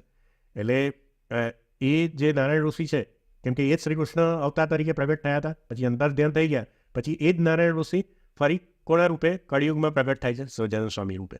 એટલે આપણે દરરોજ કહીએ છીએ કે નારાયણ નરભ્રાતા, એટલે નરના જે ભાઈ નારાયણ છે એ કોણ છે? સહજાનંદ સ્વામી, કે દ્વિજે કુલ તણુ તારી.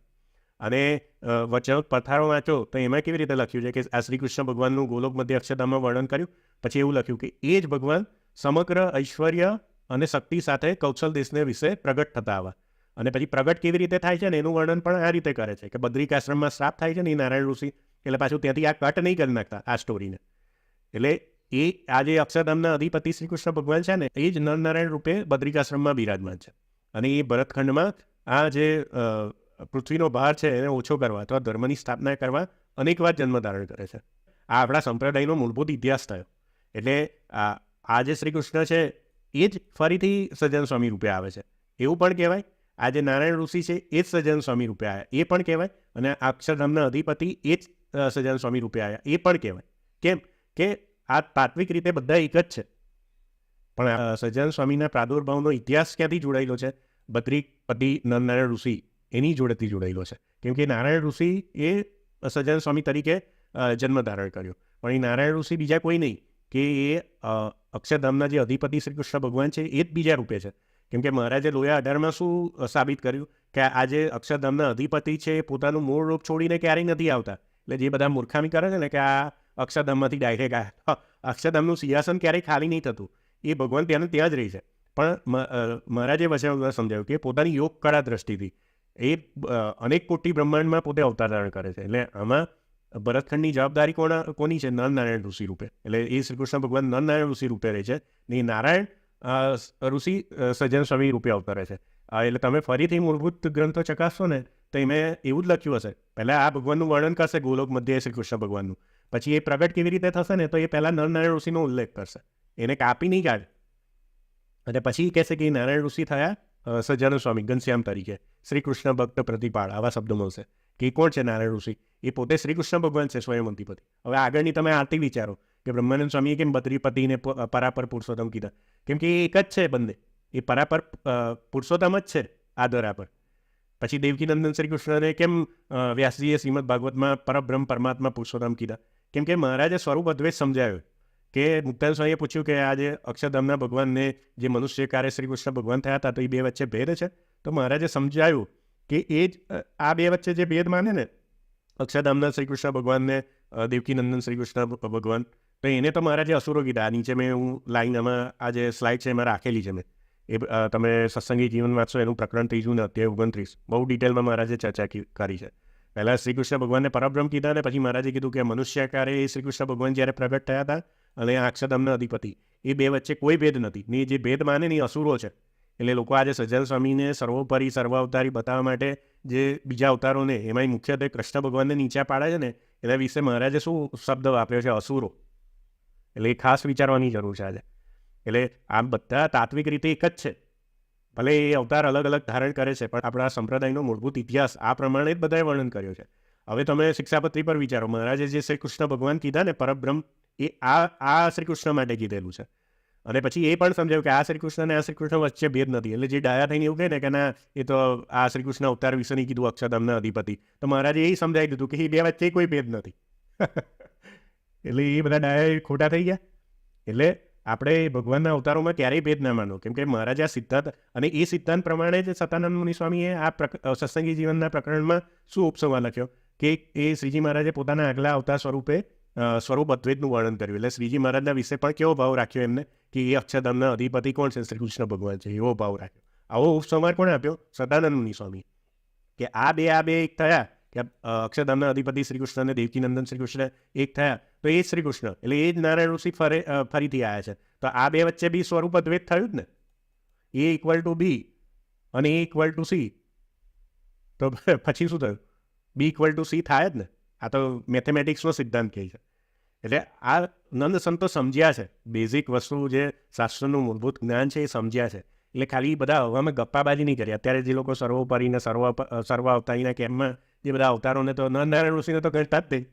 નરનારાયણ ઋષિ તો આજે પણ પ્રગટ છે બદ્રિકાશ્રમમાં. એટલે આ જ્યારે દેવકીનંદન શ્રી કૃષ્ણ 125 વર્ષ લગભગ એમને દેહ રાખ્યો અને પછી અંતર્ધ્યાન થઈ ગયા. એવી રીતે સહજાનંદ સ્વામી પણ 49 વર્ષ પ્રગટ રહ્યા અને પછી એ પણ અંતર્ધ્યાન થઈ ગયા. પણ બદ્રિક આશ્રમમાં નરનારાયણ ઋષિ આજે પણ પ્રગટ છે. હજુ આ 7મું મન્વંતર ચાલે છે, એના 28મું ચાલે છે, હજુ પછી 29 71 ચતુર્યુગ થશે, પછી એવી રીતે 8મું મન્વંતર, 9મું, 10મું, એવી રીતે 14 મન્વંતર પૂરા થશે ત્યાં સુધી આ નરનારાયણ ઋષિ બેઠેલા છે ત્યાં. એ લોકો નરનારાયણ ઋષિને તો કરતા જ નહીં. એ લોકોએ વિચારવાનું જરૂર છે કે મહારાજે કેમ પહેલાં અમદાવાદમાં મંદિર બનાવીને નરનારાયણ પધરાયા છે. એમાં એવું કીધું કે હું એ નારાયણ ઋષિ જ છું ને નારાયણ ઋષિનો મહિમા પણ કીધેલો છે ને આપણા શાસ્ત્રોમાં તો નારાયણ ઋષિનો મહિમા પાને પાને લખેલો છે. એવી જ રીતે શ્રી કૃષ્ણ ભગવાનનો મહિમા પાને પાને લખેલો છે. અને બધાની એકતા કોની જોડે કરી છે? સહજાનંદ સ્વામીની એકતા કોની જોડે કરી છે? એ જ શ્રી કૃષ્ણ જોડે, કે અક્ષરધામના અધિપતિ જોડે, કે નારાયણ ઋષિ જોડે, કે આ દેવકીનંદન શ્રી કૃષ્ણ જોડે. એ લોકોએ એકતા જ કરેલી છે. એવું નથી કે ભાઈ અલગ અલગ પાડેલા છે. અને એ ભાવથી એમને કીધું છે કે મહારાજે આ સ્વરૂપ અદ્વૈત સમજાવ્યો કે ભેદ ના જાણવો મનુષ્ય આકારે જ્યારે ભગવાન આવે, લોયા 18 પ્રમાણે, સત્સંગી જીવન પ્રકરણ 3:29 પ્રમાણે. તો આ પરબ્રહ્મ જે પરમાત્મા છે એ તો સર્વથી પર છે, સર્વના નિયંતા છે. આ જ બધા અવતાર ધારણ કરે છે. પ્રકૃતિ પુરુષ અક્ષરથી પણ પર આ જ છે. તો આ બેમાં ભેદ ના જાણો તો આને બી સર્વ અવતારી સર્વોપરી કહેવાય, આને બી સર્વોપરી સર્વાવતારી કહેવાય, આને બી સર્વોપરી સર્વાવતારી કહેવાય. કહેવાય જ ને. આ લોજિક થયું તમે. એટલે આપણા શાસ્ત્રોમાં તમે અહીંયા જોશો તો અહીંયા શ્રી કૃષ્ણ ભગવાનને પરબ્રહ્મ કીધા હશે, અહીંયા સહજાનંદ સ્વામીને પાછા કીધા હશે કે આ તો અવતારના અવતારી છે. એવું કેમ છે? કે આ એકતા છે. આ મૂળભૂત તમે સિદ્ધાંત સમજશો આ શું કહેવાય શાસ્ત્રો પ્રમાણે, અને તો તમારે શિક્ષાપત્રી ખોટી નહીં કરવી પડે. જ્યાં જ્યાં શ્રી કૃષ્ણ શબ્દ આવે છે ને ત્યાં આંખો બંધ નહીં કરવી પડે. કે અત્યારે જે કરે છે ને શ્રી કૃષ્ણ શબ્દ આવ્યો એટલે આંખો બંધ કરી દેશે, રાધિકા શબ્દ આવ્યા તો આંખો બંધ કરી દેશે, અથવા એવું માનશે કે આ તો સહજાનંદ સ્વામીથી નીચે છે. એવું જે કરે છે ને એ લોકો બધા મૂર્ખામી કરે છે. આ તમે મૂળભૂત સિદ્ધાંત સમજશો તો આ ક્લિયર થઈ જશે તમને. હવે આપણે આરતી સમજીએ. આપણા જે સંપ્રદાયના વડીલો કે વડીલ સંતો કે પૂર્વના જે બધા વિદ્વાનો છે એમને પણ આ જે આરતી અષ્ટક એ આખી જે શૃંખલા બનાવતી વખતે એમને પણ આ આરતી સિલેક્ટ કેમ કરી હશે? કેમ કે આ આરતી તમે સમજશો ને તો આમાંથી પણ તમને જે મેં આગળ ચાર્ટ સમજાવ્યો ને એ સમજાઈ જશે. અને આરતીમાં આપણા સંપ્રદાયનો ઇતિહાસ પણ છે અને આપણે સહજાનંદ સ્વામીને કેવા માનવાના છે ને એ પણ છે. હવે આરતીનો ઇતિહાસ તો મેં તમને ટૂંકમાં કીધો કે મુક્તાનંદ સ્વામીએ ક્યારે બનાવી. હવે અહીંયા પણ મેં તમને સમજાવ્યું, જે આગળના ચાર્ટમાં સમજાવ્યું કે જે ગોલોક મધ્ય અક્ષરધામમાં શ્રી કૃષ્ણ ભગવાન શ્રી કૃષ્ણ રૂપે બિરાજમાન છે, એટલે એને શ્રી કૃષ્ણ પુરુષોત્તમ કહેવાય છે. એ નરનારાયણ રૂપે આવ્યા, પછી શ્રી કૃષ્ણ રૂપે આવ્યા અને સદગુરુ રૂપે સહજાનંદ સ્વામી તરીકે આપણને આપણા સંપ્રદાયમાં એ સદગુરુ રૂપે એટલે આચાર્ય બન્યા અને આપણને ઓળખાણ આપી કે પોતે એ જ શ્રી કૃષ્ણ છે. એટલે આપણે એને પણ શ્રી કૃષ્ણ જ માનીએ છીએ અને એને પણ પરબ્રહ્મ પરમાત્મા જ માનેલા છે. હવે જ્યારે મુક્તાનંદ સ્વામીને આ ઓળખાણ થઈ, રામાનંદ સ્વામીએ ઓળખાણ આપી કે આપણે જે ઈષ્ટદેવ શ્રી કૃષ્ણને માનીએ છીએ એ જ આજે સહજાનંદ સ્વામી તરીકે આપણા સંપ્રદાયમાં ફરી પ્રગટ થયા છે. પછી એમને આરતી કેવી ઉતારી? હવે બધા શબ્દો બી સમજજો, આરતીનો મહિમા બી સમજાશે. આ આરતી વિશ્વ પ્રસિદ્ધ આરતી એમને નથી. આરતીનો મહિમા પણ ઘણો છે કેમ કે મુક્તાનંદ સ્વામીએ સ્વયં લખેલી છે. એટલે આરતીનો મહિમા સમજશો, આરતીને સમજશો ને તો ગાવાની પણ મજા આવશે કે જય સદગુરુ સ્વામી. એટલે પહેલાં તો શું લખ્યું મહારાજ માટે સદગુરુ. અહીંયા લોકો બધા દોઢ ડાયા થતા હોય છે કે અહીંયા તો મુક્તાનંદ સ્વામીનો નિશ્ચય તો કેવો કાચો કહેવાય કે મહારાજને પરબ્રહ્મ પરમાત્માની જગ્યાએ સદગુરુ લખ્યા. પણ એ બધા અખ્તર ડાયા છે, એ લોકોને હજુ સદગુરુનો મતલબ નહીં ખબર. હવે સદગુરુ પહેલાં તો કેમ કહ્યા? તો સહજાનંદ સ્વામીનો અવતાર શેના માટે થયો હતો? પોતે ગુરુ રૂપે જ પધાર્યા હતા. સંપ્રદાયમાં આ બીજા કે જેમ કૃષ્ણ અવતારમાં અસુરોનો નાશ કરવાનો તો એવી રીતે તો નહોતા. અહીંયા એમને સંપ્રદાયની સ્થાપના જે રામાનંદ સ્વામી કરી એના પ્રવર્તનનું કાર્ય કર્યું છે. એટલે પોતે આચાર્ય રૂપે આવ્યા હતા. હવે ગુરુ તો બહુ બધા હોય, તમને આ દુનિયામાં ગુરુ બહુ બધા જોવા મળશે કે જે શાસ્ત્રોમાંથી જ્ઞાન આપે. પણ સદગુરુ કોને કહેવાય? કે સદગુરુ એને કહેવાય કે જે એની જોડે જે જ્ઞાન છે ને એ જ્ઞાનને અનુભવેલું છે અને પછી જ્ઞાનને આપે છે. બરાબર? અત્યારે બધા કેવા તમને ગુરુ મળશે કે આ શાસ્ત્રમાં લખ્યું અથવા એમના ગુરુએ કીધું એટલે માને છે ગુરુ ભાવ, અને પછી તમને જ્ઞાન આપે છે. અમને મારા ગુરુએ કીધું એટલે સાચું, પછી એ કહીને મને મારા ગુરુએ કીધું છે એટલે સાચું. હવે એવા 5 લેવલ સુધી જાય કે 6 લેવલ કે 10 લેવલ, પણ એ 10મા લેવલનો જે મેઇન ગુરુ જ ખોટો હોય તો પછી એ તો ખોટું જ્ઞાન પ્રવર્ત્યું ને. પણ અહીંયા સદગુરુ કેમ કીધા મુક્તાનંદ સ્વામીએ? કે સદગુરુ એટલે મહારાજ અનુભવ જ્ઞાન આપતા હતા. એટલે જે અક્ષરધામની વાત કરે તો એવું નહીં કે ખાલી ચોપડીમાં છેલ્લે કરી દીધી. અક્ષરધામને સાક્ષાત સમાધિમાં દેખીને એનું જ્ઞાન આપતા હતા. એવી રીતે જે વિશિષ્ટાદ્વૈત મત, પછી એમાં 5 વેદ, તો એને અનુભવ કરીને જ્ઞાન આપ્યું છે અને લોકોને કૃપાથી અનુભવ એ કરાયા છે. બધા ધામના, બધા વિવિધ ધામોનો, અક્ષરધામનો, ગોલોકનો બધાનો અનુભવ બધાને કૃપા સમાધિ દ્વારા કરાયા છે. અને વચનામૃતમય મહારાજે કેવી અમુક વાતો કરી છે કે આ અનુભવ સિદ્ધ છે, મારા અનુભવથી કહું છું. એટલે મહારાજ પોતે ભગવાનના અવતાર હતા, પણ પોતે સાધના પણ એટલી હતી એમની કે પોતે એવા અષ્ટાંગ યોગી હતા ને જે વાત કરતા હતા પોતાના અનુભવમાં લેતા હતા ને પછી કરતા હતા. એટલે અહીંયા સદગુરુ શબ્દ કેમ વાપર્યો? બહુ જાણી વિચારીને મુક્તાનંદ સ્વામીએ સદગુરુ મૂક્યો છે કે આ અમારા સદગુરુ છે, કે જય સદગુરુ સ્વામી, પ્રભુ જય સદગુરુ સ્વામી. એટલે 2 વાર મહારાજને કીધું કે તમે સદગુરુ છો અમારા માટે, બરાબર? કેમ કે મુક્તાનંદ સ્વામીને જે જ્ઞાન આપ્યું છે, શ્રીજી મહારાજે પોતે અનુભવેલું જ્ઞાન એ મુક્તાનંદ સ્વામીને પણ સિદ્ધ કરે, એટલે એમના માટે એ સદગુરુ થાય. અને અગ્ર સંપ્રદાયના ઈષ્ટદેવ તો છે જ શ્રીજી મહારાજ, પણ એ સૌથી પહેલાં સદગુરુ પણ છે. એટલે તમે જે સનાતન ધર્મનો થોડો શાસ્ત્રનો અભ્યાસ કરો તો એમાં ગુરુનું ખૂબ જ મહત્ત્વ રહેલું છે. ભગવાન પહેલાં પણ ગુરુને સ્થાન આપવામાં આવેલું છે. અને જ્યારે શાસ્ત્રો કંઈક તમે સાધનામાં આગળ વધો તો સૌથી પહેલાં શાસ્ત્રોમાં શું લખેલું છે કે સદગુરુનું, એટલે તમારા જે ગુરુ છે એનું સ્મરણ કરવું, એનું પૂજા અર્ચન કરવું, ને પછી તમારું એ કર્મ સિદ્ધ થાય છે. આવી રીતે આપણા સનાતન શાસ્ત્રનો સિદ્ધાંત છે. એટલે મુક્તાનંદ સ્વામી એ બાબતે પણ પહેલાં એમને શું લખ્યા? સદગુરુ લખ્યા. એટલે પોતે એવું નથી કે ખાલી ગુરુ જ માને છે. એ આગળ આપણે આરતીમાં જોઈશું કે ખાલી એમને ગુરુ જ માન્યા છે, ના, પણ પહેલાં એમને ગુરુ તરીકે સ્વીકાર્યા કે ભાઈ આ અમારા ગુરુ છે, ખાલી ગુરુ નથી, સદગુરુ છે. એટલે એમને આ પહેલી 2 લાઈન લખી ને પછી શું લખ્યું કે બળવંત બહુ નામ. બહુ નામ એટલે શું? બહુ બધા નામ છે. એટલે મહારાજના જે 108 નામ છે કે 1000 નામ સર્વમંગલ નામાવલીમાં વાંચે છે, એ બધા મહારાજ, એમાં શ્રી કૃષ્ણ નામી છે, નરનારાયણ છે, એટલે બહુ નામી કીધા છે. બહુ નામી એટલે શું? બહુ નામ છે એમને. હવે ત્રીજી લાઈન આવો. આપણે આખી આરતી નથી જોતા, હું તમને મુખ્ય મુદ્દા સમજાવું છું. હવે અહીંયા સંપ્રદાયનો સિદ્ધાંત આવે જે મેં તમને આગળ સમજાવ્યો. નારાયણ નર ભ્રાતા દ્વિજે કુળ તનુધારી. એટલે નરનારાયણ ઋષિમાના જે નરના ભાઈ જે નારાયણ છે એ દ્વિજ કુળમાં, એટલે બ્રાહ્મણના કુળમાં દેહ ધારીને આવ્યો સિદ્ધાંત. અને પછી બધા અહીંયા પાછા અક્તર ડાયા થઈને એવું કહેતા હોય કે મુક્તાનંદ સ્વામીને તો કેવો નિશ્ચય કે એમને ખાલી નરનારાયણ જેવા કીધા. પણ અહીંયા તમે પછી આવો આ લાઈનમાં 5મી કડીમાં શું લખ્યું? પુરુષોત્તમ પ્રગટનું જે દર્શન કરશે. એટલે પાછું લખી પણ દીધું કે એ અક્ષરધામના જે અધિપતિ, જેને શર અક્ષરથી પર જે પુરુષોત્તમ કહેવાય છે, એ આજે પ્રગટ થયા છે. જે અમારા સંપ્રદાયના ઈષ્ટદેવ છે કે જેને અમે પુરુષોત્તમ, કોને પુરુષોત્તમ માનતા હતા અત્યાર સુધી? મુક્તાનંદ સ્વામી કોને પુરુષોત્તમ માનતા હતા? કે ઉદ્ધવ સંપ્રદાયના ઈષ્ટદેવ રામાનંદ સ્વામી કોને રાખ્યા હતા? શ્રી કૃષ્ણને. અને એ લોકોએ બધાએ સ્વીકારેલું જ છે.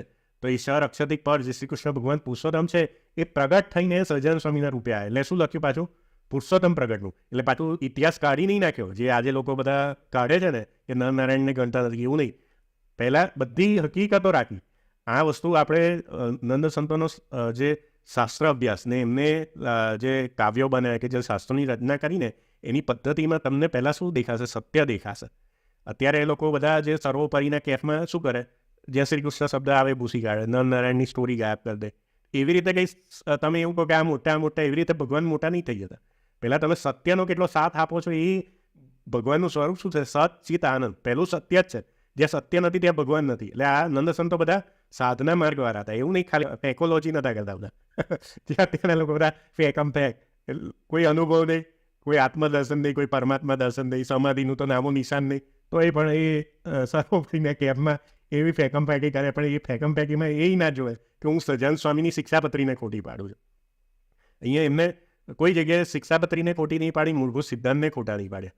બધી હકીકત લખી કે હા એ અમારા સદગુરુ તરીકે છે. એટલે બધા એમને ગુરુ માનતા હતા અને સદગુરુ માનતા હતા કે અનુભવ સિદ્ધ જ્ઞાન. પછી એમનું અવતરણ કેવી રીતે થયું છે? એ નારાયણ ઋષિ આવ્યા છે. અને એ કોણ છે? સ્વરૂપ અદ્વૈત આવી ગયું અહીંયા. સ્વરૂપ અદ્વૈત લોયા 18 સત્સંગી જીવન પ્રકરણ, આ જે મેં અહીંયા લખ્યું છે એમાં મહારાજે કીધું કે દિવ્યાકાર અક્ષરધામનું સ્વરૂપ ને મનુષ્યકાર તરીકે જ્યારે અવતાર ધારણ કરે એ સ્વરૂપમાં ભેદ ના જાણો. તો આવી ગયું પુરુષોત્તમ પ્રગટનું, એને પણ પુરુષોત્તમ કીધા. અને પછી લખ્યું મુક્તાનંદ કે મુક્તિ સુગમ કરી સીધી. બરાબર? એટલે તમે આ આરતીનો મહિમા સમજો અથવા આરતીના શબ્દોને સમજો ને તો એ જે બધા જે મન ગળત સિદ્ધાંતો છે ને એ બધાની હવા અહીંયા જ ઉડી જાય આરતીમાં. એટલે અમુક લોકોએ આરતી પણ બદલી કાઢી હશે. આ આરતી આપણા જે વડીલ સંતો કે ભૂતકાળમાં જે વિદ્વાન સંતો હશે એ બધી આરતીમાંથી આ આરતીની મુખ્ય કેમ રાખી હશે? એ મારું અનુમાન એવું છે કે આમાં સંપ્રદાયનો ઇતિહાસ પણ આવી જાય છે, પુરુષોત્તમપણાનો નિશ્ચય પણ આવી જાય છે, અને મુક્તાનંદ સ્વામી જોડે આ જે ઇતિહાસ કનેક્ટ છે. એટલે આ આરતી પણ એમને એ કારણથી જ રાખી હશે કે આ આરતી ઉત્તમ છે. એટલે પછી એમને એકીકરણ કરવા માટે બધી આરતીની જગ્યાએ એક આરતી, અને એમાં પણ આ આરતી સિલેક્ટ કરી હશે. અને આ સંપ્રદાયમાં વર્ષોથી ગવાય છે. એટલે આ બહુ પવિત્ર આરતી અને મુક્તાનંદ સ્વામીએ લખેલી છે. એ આપણે દરરોજ ગાવી. હવે આ ઇતિહાસ તમને દરરોજ રિપીટ થશે અને દરરોજ તમને આનો નિશ્ચય પણ થશે.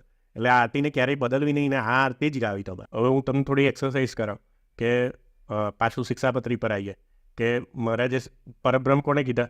શ્રી કૃષ્ણ ભગવાનને, બરાબર. પછી આગળ વખાણ શું કીધું કે નર જોડે હોય ત્યારે નર નારાયણ એવે નામે જાણવા, અને પછી શું કીધું કે એમાં ભેદ ન જાણવું, બરાબર. હવે આરતીમાં ત્રીજી પંક્તિમાં શું શબ્દ વાપર્યા? નારાયણ નર ભ્રાતા. એટલે જે નારાયણ છે કે જે શ્રી કૃષ્ણ એ જ સહજાનંદ સ્વામી રૂપે આવ્યા. તો સહજાનંદ સ્વામી કોણ થયા? બધી લાઈનો એમના પર લાગુ પડી. પરબ્રહ્મ પુરુષોત્તમ, આપણા ઈષ્ટદેવ, સર્વ અવતારના કારણ, બધું થયા. અહીંયાથી તમને ક્લિયર થઈ જશે કે આ મહારાજની શિક્ષાપત્રી એકદમ સાચી પડી. જે લોકો શિક્ષાપત્રીના શબ્દોને ફેરબદલ કરવા જાય છે અથવા અલગ અલગ મિનિંગ સમજાવવા જાય છે, એ લોકો ભૂલા જ પડવાના છે. એ લોકોને બધી વસ્તુઓ છુપાવી જ પડશે. પણ તમે સાચી રીતે, મૂળભૂત રીતે તમે અર્થને પકડવા જશો તો આરતી કોની થઈ? સહજાનંદ સ્વામીની છે. એમાં નારાયણ નર ભ્રાતા આવ્યું, તો એ નારાયણ નર ભ્રાતા, એ નારાયણ ઋષિ કોણ છે?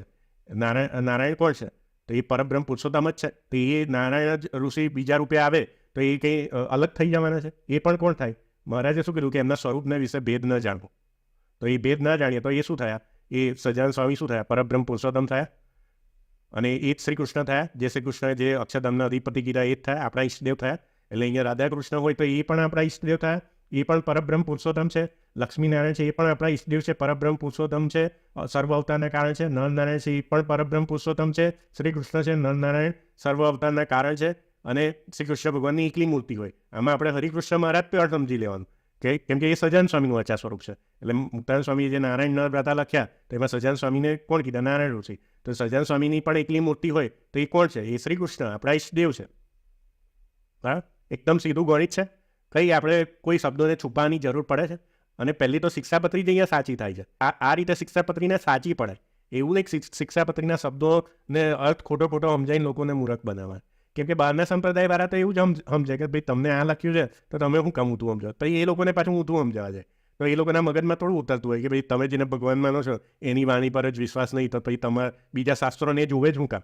આપણા કેટલા અદ્ભુત બધા ગ્રંથો નંદ સંતોએ લખ્યા છે અદ્ભુત જ્ઞાન સાથે, પણ લોકો અંદર ડોક્યું કેમ નહીં કરતા કે તમે જે ભગવાનને માનો છો ભગવાનની વાણી ખોટી કરીને બધા સિદ્ધાંતો સ્થાપો છો, તો પછી કઈ અંદર કોઈ ડોક્યું કરવા જવાનું? એટલે આરતી કોની થઈ? આ જય સદગુરુ સ્વામી સહજાનંદ સ્વામીની. કોણ છે? નારાયણ નર ભ્રાતા છે. મહારાજે શિક્ષાપત્રી શ્લોકમાં શું કીધું કે નર જોડે હોય તો નારાયણ. એ કોણ છે? શ્રી કૃષ્ણ, પરબ્રહ્મ પુરુષોત્તમ, સર્વ અવતારના કારણ. તો એ આરતી કોની થઈ? આપણા ઈષ્ટદેવની આરતી થઈ, શ્રી કૃષ્ણ ભગવાનની. હવે આપણે ધૂન પર આવીએ કે આરતી પછી આપણે ધૂન કહીએ છીએ રામકૃષ્ણ ગોવિંદ. હવે અહીંયા અમુક લોકો તમને એવી રીતે સમજાવે કે આ રામકૃષ્ણ ગોવિંદ ધૂન કહીએ છીએ, એમાં તો બધા ભગવાનના અવતારોના નામ આવે છે, એટલે બધા ભગવાનના નામોને યાદ કરીએ છીએ આપણે. એટલે એવી રીતે સમજાઈને તમને કરાવશે પણ ખરા. પણ આ ધૂન પણ બીજા કોઈની નહીં, પણ આપણા ઈષ્ટદેવ જે પરબ્રહ્મ શ્રી કૃષ્ણ કીધા એમની જ છે, બીજા કોઈની નથી. એ પણ આપણે સમજીએ. હવે પહેલાં આ શબ્દને સમજીએ, રામકૃષ્ણ ગોવિંદ. આમાં અમુક લોકોને નથી ખ્યાલ હોતો, એટલે એવું સમજે છે કે અહીંયા રામકૃષ્ણ કીધા એટલે રામ એટલે ત્રેતાયુગમાં જે રામ લક્ષ્મણ સીતા એ માના રામ છે, રામ ભગવાન છે, શ્રી રામ છે. પણ એવું નથી. એવું માનીએ તો એ ખોટું નથી, કેમ કે એ પણ એમનો જ અવતાર છે, એટલે એ પણ ખોટું નથી. પણ આપણે શાસ્ત્રીય સિદ્ધાંત સમજીએ કે આપણા ઈષ્ટદેવ કોણ છે? શ્રી કૃષ્ણ. અને મેં આગળ કીધું ને કે બલભદ્રાદિકને યુગે કરીને તે નામ કહેવાય છે. અહીંયા શ્લોક મૂકેલો છે, બરાબર છે. તો બલભદ્રાદિકના યુગે કરીને એટલે બલરામનું જે નામ છે શ્રીમદ ભાગવતમાં પણ આવે છે, એ શું નામ છે? રામ નામ છે. પણ એમને બળ હતું એટલે એમને બલરામ કહેતા હતા, એટલે એને બલભદ્ર પણ કહેવાય છે. એટલે રામ એમનું નામ છે. અને બલભદ્રાદિકને યોગે કરીને તે નામ કહેવાય છે. આનું તમે અર્થદીપિકા અને ભાષ્યમાં વાંચો તો રઘુવીરજી મહારાજે સ્પષ્ટ ઉલ્લેખ કર્યો છે કે રામકૃષ્ણ નામે જાણવા. એટલે આ જે રામકૃષ્ણ નામ છે એનાથી કયા સ્વરૂપનું નામ છે? આ જે જેતલપુરમાં તમે દર્શન કરો તો બળદેવજી, આ જે ફોટો મૂક્યો છે મેં, રેવતીજી એમના પત્ની, અને હરિકૃષ્ણ મહારાજ. એટલે બલભદ્ર કૃષ્ણ સાથે હોય ત્યારે એને શું કહેવાય છે? એ સ્વરૂપને રામકૃષ્ણ કહેવાય છે. એટલે અહીંયા રામકૃષ્ણ ગોવિંદ એવી રીતે ધૂનની શરૂઆત થાય છે. એટલે આ અમુક લોકોને નહીં ખબર હોતી, પેલા રામ સમજીને ગાય છે, તો એમાં પણ કોઈ વાંધો નથી. એ તો વધારે એકતા થઈ ગઈ કે ભાઈ બધા અવતારોને એક માને છે. પણ અહીંયા આ વસ્તુ સમજવાની છે. કોઈ પૂછે તો આનો પણ આપણને જવાબ આપતા આવડવું જોઈએ કે અમારા સંપ્રદાયમાં ઈષ્ટદેવ કોણે કીધા છે? શ્રી કૃષ્ણ ભગવાનને. તો એમના જે એક સ્વરૂપનું નામ શું છે? રામકૃષ્ણ. હવે આ રૂપ આપણને જગન્નાથમાં પણ જોવા મળે છે કે બલરામજી જોડે કૃષ્ણ ભગવાન. એ સ્વરૂપને શાસ્ત્રમાં કેવી રીતે ઉલ્લેખ કરાય છે? રામકૃષ્ણના નામે ઉલ્લેખ કરાય છે, બરાબર. ગોવિંદ નામ તો બધાને ખબર છે, એ કૃષ્ણ ભગવાનનું નામ છે, બરાબર. રામ હમણાં મેં તમને સમજાવ્યું, જય જય ગોવિંદ. બીજી લાઈનમાં નારાયણ હરે શ્રીમન નારાયણ હરે. શ્રી એટલે કોણ? લક્ષ્મીજી. એટલે લક્ષ્મીજી સાથે નારાયણ હોય તો લક્ષ્મીનારાયણ. એટલે એ લક્ષ્મીનારાયણનું એક નામ શ્રીમન નારાયણ પણ છે, બરાબર. શિક્ષાપત્રીમાં મહારાજે ઉલ્લેખ કર્યો છે. અહીંયા ઘણા લોકોએ ફેરફાર કરી નાખ્યો છે કે શ્રીમદ નારાયણની જગ્યાએ સ્વામિનારાયણ કર્યું છે, પણ એ હવે એમની બુદ્ધિ હશે, પણ અહીંયા શ્રીમદ નારાયણ છે, બરાબર. પછી કૃષ્ણદેવ હરે, એ કૃષ્ણ ભગવાનનું નામ છે વાસુદેવ હરે. કૃષ્ણ ભગવાન વાસુદેવ એટલે જે ચતુર્ભુજ મૂર્તિ છે વાસુદેવ નારાયણની, જે રણછોડરાય તરીકે આપણે વડતાલમાં જોઈએ છે, એ વાસુદેવજીનું નામ છે, બરાબર છે. પછી ધર્મભક્તિ જોડે પણ વાસુદેવની મૂર્તિ મૂકવામાં આવે છે, તો એ પણ વાસુદેવ છે, તો એમનું નામ છે વાસુદેવ ગોવિંદ, બરાબર. રાધે ગોવિંદ એટલે રાધાજીને કૃષ્ણ ભગવાન જોડે હોય રાધા કૃષ્ણનું સ્વરૂપ. એમને વૃંદાવન ચંદ્ર પણ કહેવાય છે, જય રાધે ગોવિંદ એટલે રાધે ગોવિંદનું નામ પણ લઈએ છીએ. માધવ મુકુંદ એનાથી પણ આપણે કૃષ્ણ ભગવાનનું નામ લઈએ છીએ. હવે આ સમજવાનું છે કે સ્વામિનારાયણ એટલે અહીંયા સ્વામિનારાયણ કરીએ છીએ તો એ પણ કોનું નામ છે? આપણે જે આગળ સિદ્ધાંત થયો તો એના પ્રમાણે શું થયું? એ શ્રી કૃષ્ણનું નામ થયું ને. આ બધા કહે છે કે ના, તો સજ્જન સ્વામીને કહેતા હતા, પણ આપણે જે આગળ સિદ્ધાંતથી સમજ્યા તો પણ એ શ્રી કૃષ્ણનું નામ થયું, કે બીજા કોઈ નહીં, પણ નારાયણ ઋષિ રૂપે આવેલા સજ્જન સ્વામી એટલે એ શ્રી કૃષ્ણ જ થયા. અને આ સ્વામિનારાયણ શબ્દમાં પણ સમજવાનું છે કે સ્વામિનારાયણ મંત્ર આપ્યો ત્યારે રામાનંદ સ્વામી ધામમાં ગયા એના 14મા દિવસે આપ્યો હતો, ત્યારે હજુ મહારાજે પોતાની ઓળખ નથી આપી, ત્યારે સ્વામિનારાયણ મંત્ર આપ્યો હતો. એટલે એ પણ કોનું નામ આપ્યું હતું મહારાજે? જે ઈષ્ટદેવ સંપ્રદાયના શ્રી કૃષ્ણ એમના માટે જ આ નામ આપ્યું હતું, કે મહારાજે ઓળખાણ કરે કે નારાયણ એ શ્રી કૃષ્ણ કેવા છે? અક્ષરધામના અધિપતિ, સર્વના સ્વામી છે. એટલે જેમ શ્રીમદ નારાયણ છે, લક્ષ્મીનારાયણ નામ છે, એવી રીતે એ ભગવાનનું નામ શું છે કે સર્વના સ્વામી છે, એટલે સ્વામિનારાયણ. પણ પછી પાછળથી મહારાજે એ રૂપે દર્શન પણ આપ્યા, અને બધા જે બીજી જે બહારના વ્યક્તિઓ છે એમને સ્વામિનારાયણ તરીકે સંબોધવા માંડ્યા. એટલે આપણા સંપ્રદાયે પણ સ્વીકારી લીધું કે હા, અમે તો એ જ માનીએ છીએ કે એ જ ભગવાન આજે સહજાનંદ સ્વામી રૂપે છે. એટલે એમને સ્વામિનારાયણ કહેવામાં પણ કોઈ એ નથી, કેમ કે એમાં ભેદ જાણવાનો જ નથી. એટલે સહજાનંદ સ્વામી પછી કેવી રીતે પ્રચલિત થયા સ્વામિનારાયણ તરીકે? એટલે આપણા શાસ્ત્રોમાં સહજાનંદ સ્વામીને સ્વામિનારાયણ ભગવાન તરીકે એમનો ઉલ્લેખ કરેલો છે. એટલે આ બધા નામ કોણ થયા? શ્રી કૃષ્ણના. આપણા ઈષ્ટદેવ જે મહારાજે 108 શ્લોકમાં કીધા કે આપણા ઈષ્ટદેવ કોણ છે? પરબ્રહ્મ પુરુષોત્તમ શ્રી કૃષ્ણ. તો આ બધા નામ એમના થયા. અમુક જગ્યાએ નરનારાયણ સ્વામિનારાયણ એવી રીતે પણ છેલ્લે ગાતા હોય છે, કે નરનારાયણ દેવની મૂર્તિ હોય છે. પણ અહીંયા આપણે આગળ સિદ્ધાંતમાં જોયું કે બંને એક જ છે, કે એ જ નારાયણ ઋષિ સહજાનંદ સ્વામી તરીકે આવ્યા હતા. એટલે એ બંને નામનો ઉલ્લેખ થાય એટલે બધા સ્વરૂપો આવી જાય. એટલે આપણે શ્રીજી મહારાજે જે પણ સ્વરૂપો પધરાયેલા છે એ બધાના જે કલ્યાણકારી નામ છે ને, અહીં આપણે દરરોજ ગઈએ છીએ. કેમ કે મહારાજે આજ્ઞા કરી છે કે ઉચ્ચ સ્વરે કરીને દરરોજ સંધ્યા સમયે કીર્તન કરવું ભગવાનનું. એટલે આ આરતી પછી એક ભગવાનના નામનું ઉચ્ચ સ્વરે કરીને કીર્તન કરવાનું છે. એટલે આપણે આ ધૂન આપણા સંપ્રદાયમાં સ્વીકારેલી છે, કે જેમાં ભગવાનના વિવિધ સ્વરૂપોના બધા નામોનો ઉલ્લેખ આવી જાય છે. અને આ બધા નામો કલ્યાણકારી છે, એટલે આપણે દરરોજ એનું ગાન કરીએ છીએ. એટલે રામકૃષ્ણ ગોવિંદ ધૂન કોની થઈ? આપણા ઈષ્ટદેવ, કે જે મહારાજે શ્રીજી મહારાજે કીધા શિક્ષાપત્રી શ્લોક નંબર 108માં શ્રી કૃષ્ણ પરબ્રહ્મ પુરુષોત્તમ, એ આપણા ઈષ્ટદેવ છે, તો એની જ થઈ રામકૃષ્ણ ગોવિંદ ધૂન. હવે આ આપણે અષ્ટક જોઈએ, રાધિકા કૃષ્ણ અષ્ટકમ. હવે આ જે અષ્ટકમ પણ બધા ગાતા હોય છે, પણ કેવી રીતે ગાતા હોય છે કે આ તો રાધિકા કૃષ્ણનું છે એટલે ખાલી આપણે ગઈએ છીએ એટલે ગઈ કાઢ.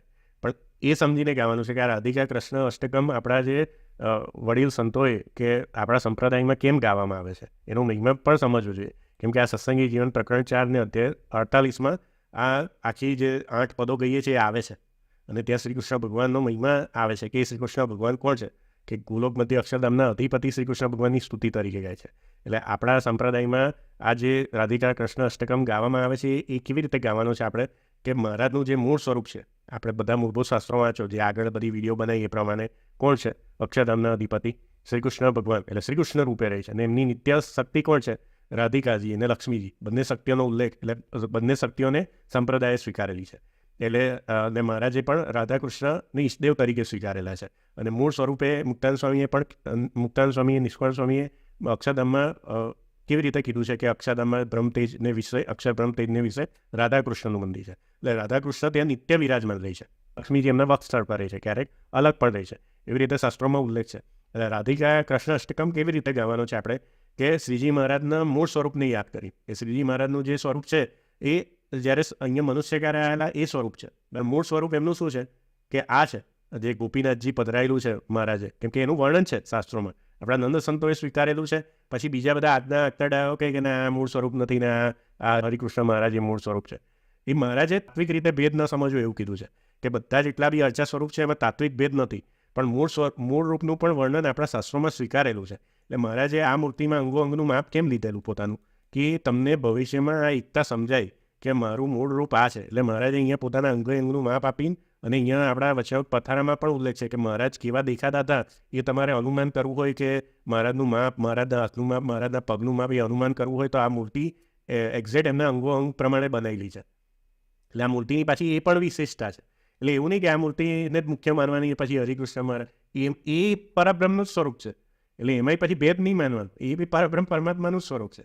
પણ એ મનુષ્ય ક્યારે શ્રીજી મહારાજ આવ્યા હતા એનું અર્ચા સ્વરૂપ છે, ને આ શ્રીજી મહારાજ જ્યારે ગોલોક મધ્ય અક્ષરધામમાં બિરાજમાન રહે છે એનું અર્ચા સ્વરૂપ છે. એવી રીતે આપણે આ રાધિકા કૃષ્ણ અષ્ટકમ ગાવાનું છે. તો આવી રીતે મહિમાથી ગાશો તો તમને મહિમા સમજાશે કે આ વિદ્વાન સંતોએ આ અષ્ટકમને કેમ સિલેક્ટ કર્યું છે. અને આ પણ એમની એક વિચાર માગી લે એવી પદ્ધતિ છે કે એ લોકોએ પણ સમજ્યું હશે કે ભવિષ્યમાં આ બધી ઉપાસનામાં લોકો ગડબડ ના કરે, એટલે એમને બધું મિક્સ રાખ્યું છે કે ભાઈ સહજાનંદ સ્વામીની એકતા કૃષ્ણ જોડે કરવાની છે, પછી તમે રાધિકા કૃષ્ણ અષ્ટકમ ગાઓ એટલે તમારે એમના મૂળ સ્વરૂપનું પણ ચિંતન કરવાનું છે. એટલે ક્યારેય તમે ભૂલો નહીં.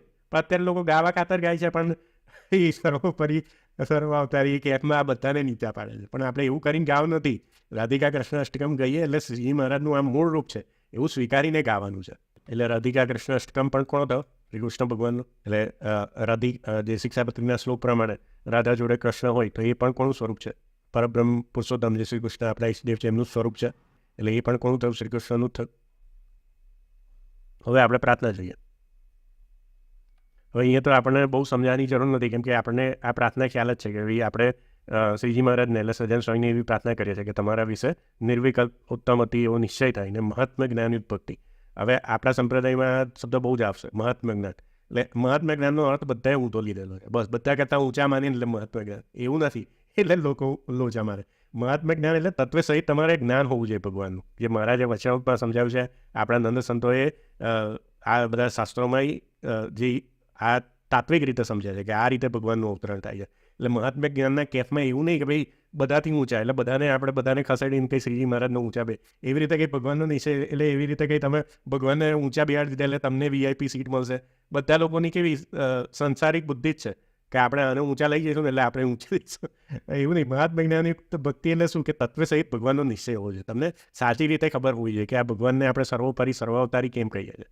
ને એમાં એ ધ્યાન રાખવાનું છે કે આપણે કોઈ ધ્રોહ તો નહીં કરતા, તો શ્રીજી મહારાજની કોઈ આજ્ઞાનું ઉલ્લંઘન તો નહીં કરતા, એ પણ ધ્યાન રાખવાનું. અને આ પ્રાર્થનામાં પ્રેમાનંદ સ્વામી શું કહે છે? સહજાનંદ મહારાજ કે સબ સત્સંગી સુજાન તાકુ હોય દ્રઢ વર્તનો શિક્ષાપત્રી પ્રમાણ. આજે ઘણા લોકો મતપંથોમાં બધું આરતી ચિંત થઈ ગઈ છે કે અષ્ટક રાધિકા કૃષ્ણ અષ્ટકમ નહીં ગાતા, શ્રી કૃષ્ણને એક મહારાજથી નીચેના અવતાર તરીકે ગણે છે, અને પછી કંઈક અમારા સર્વોપરી ઉપાસના છે, અને આ પ્રાર્થના પાછા ગાશે અને એમાં આવી ગાશે. તો આમાં તો પ્રેમાનંદ સ્વામી કહે તાકુ હોય દ્રઢ વર્તનો શિક્ષાપત્રી પ્રમાણ. એટલે તમે જો સહજાનંદ સ્વામીના જે બધા સત્સંગી છે એ લોકોએ તો શિક્ષાપત્રી પ્રમાણે એક એક શબ્દ પ્રમાણે દ્રઢ વર્તવાનું છે. શિક્ષાપત્રીને ખોટી પાડીને તમે દરરોજ આ પ્રાર્થના કરો તો મારા જો પ્રાર્થના તમારી સાંભળવા થાય થોડું તો લોજિક દ્વારા કે તમે શિક્ષાપત્રીને ખોટી પાડો છો એક બાજુ, અને પછી હવે દરરોજ પ્રાર્થના કરે કે નિર્વિકલ્પ ઉત્તાવતી નિશ્ચય તો થાય. લાવી હું લખીને આવે શિક્ષાપત્રીને તું ખોટી પાડે ને પછી દરરોજ આવીને મારી હવે પ્રાર્થના કરે. એટલે આપણે કેટલી મૂર્ખતા કરતા હોઈએ જીવનમાં. આપણને પણ અમુક વાર અજ્ઞાનથી ખબર નથી હોતું. એટલે આ મજાકની વસ્તુ નથી, પણ આવું થઈ શકે છે. જ્યારે આપણે મનન કે ચિંતન કોઈ બી વસ્તુ પર ના કરીએ ત્યારે આપણે પણ અજ્ઞાનમાં જ જીવન કાઢી નાખતા હોઈએ છીએ. હવે તો બધાને ખબર પડી ગઈ કોણ થયું આ નિર્વિકલ્પ ઉત્તમ અતિ નિશ્ચય? શ્રી કૃષ્ણ ભગવાન. કેમ કે સહજાનંદ સ્વામી કોણ છે? નારાયણ નરપ્રતા. મહારાજે શિક્ષાપત્રીમાં જ કીધું કે એ લોકોમાં ભેદ ના જાણો, શ્રી કૃષ્ણ અને નરનારાયણ વિશે ભેદ ના જાણો. બરાબર. એટલે આપણે આ પણ કોણ છે? આપણા ઈષ્ટદેવનું જ છે. શિક્ષાપત્રી પ્રમાણે આપણે તો સહજાનંદ સ્વામીની આજ્ઞા પ્રમાણે આ બધું પ્રૂવ કરતા જઈએ છીએ.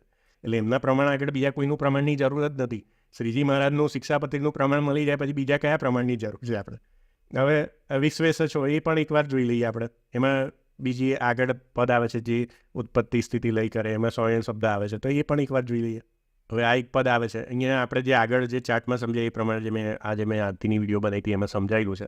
એમાં જે ઉત્પત્તિ તથા સ્થિતિ લય કરે, બરાબર છે, એવી રીતે આવે છે કે એવા અક્ષરધામના અધિપતિ શ્રી સ્વામિનારાયણ. એટલે મેં આગળ સમજાવ્યું ને કે સ્વામિનારાયણ મંત્ર બી ભગવાન શ્રી કૃષ્ણ માટે જ આપ્યો હતો, પણ એ જ શ્રી કૃષ્ણ સહજાનંદ સ્વામી તરીકે આવ્યા હતા અને એમને બધા સ્વામિનારાયણ તરીકે કહેતા હતા.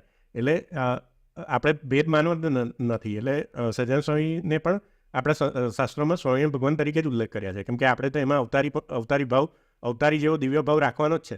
એટલે આપણા માટે એ સ્વામિનારાયણ જ છે. અને અક્ષરધામના અધિપતિ એ પણ સ્વામિનારાયણ છે, કેમ કે એ સર્વના સ્વામી એવા નારાયણ છે.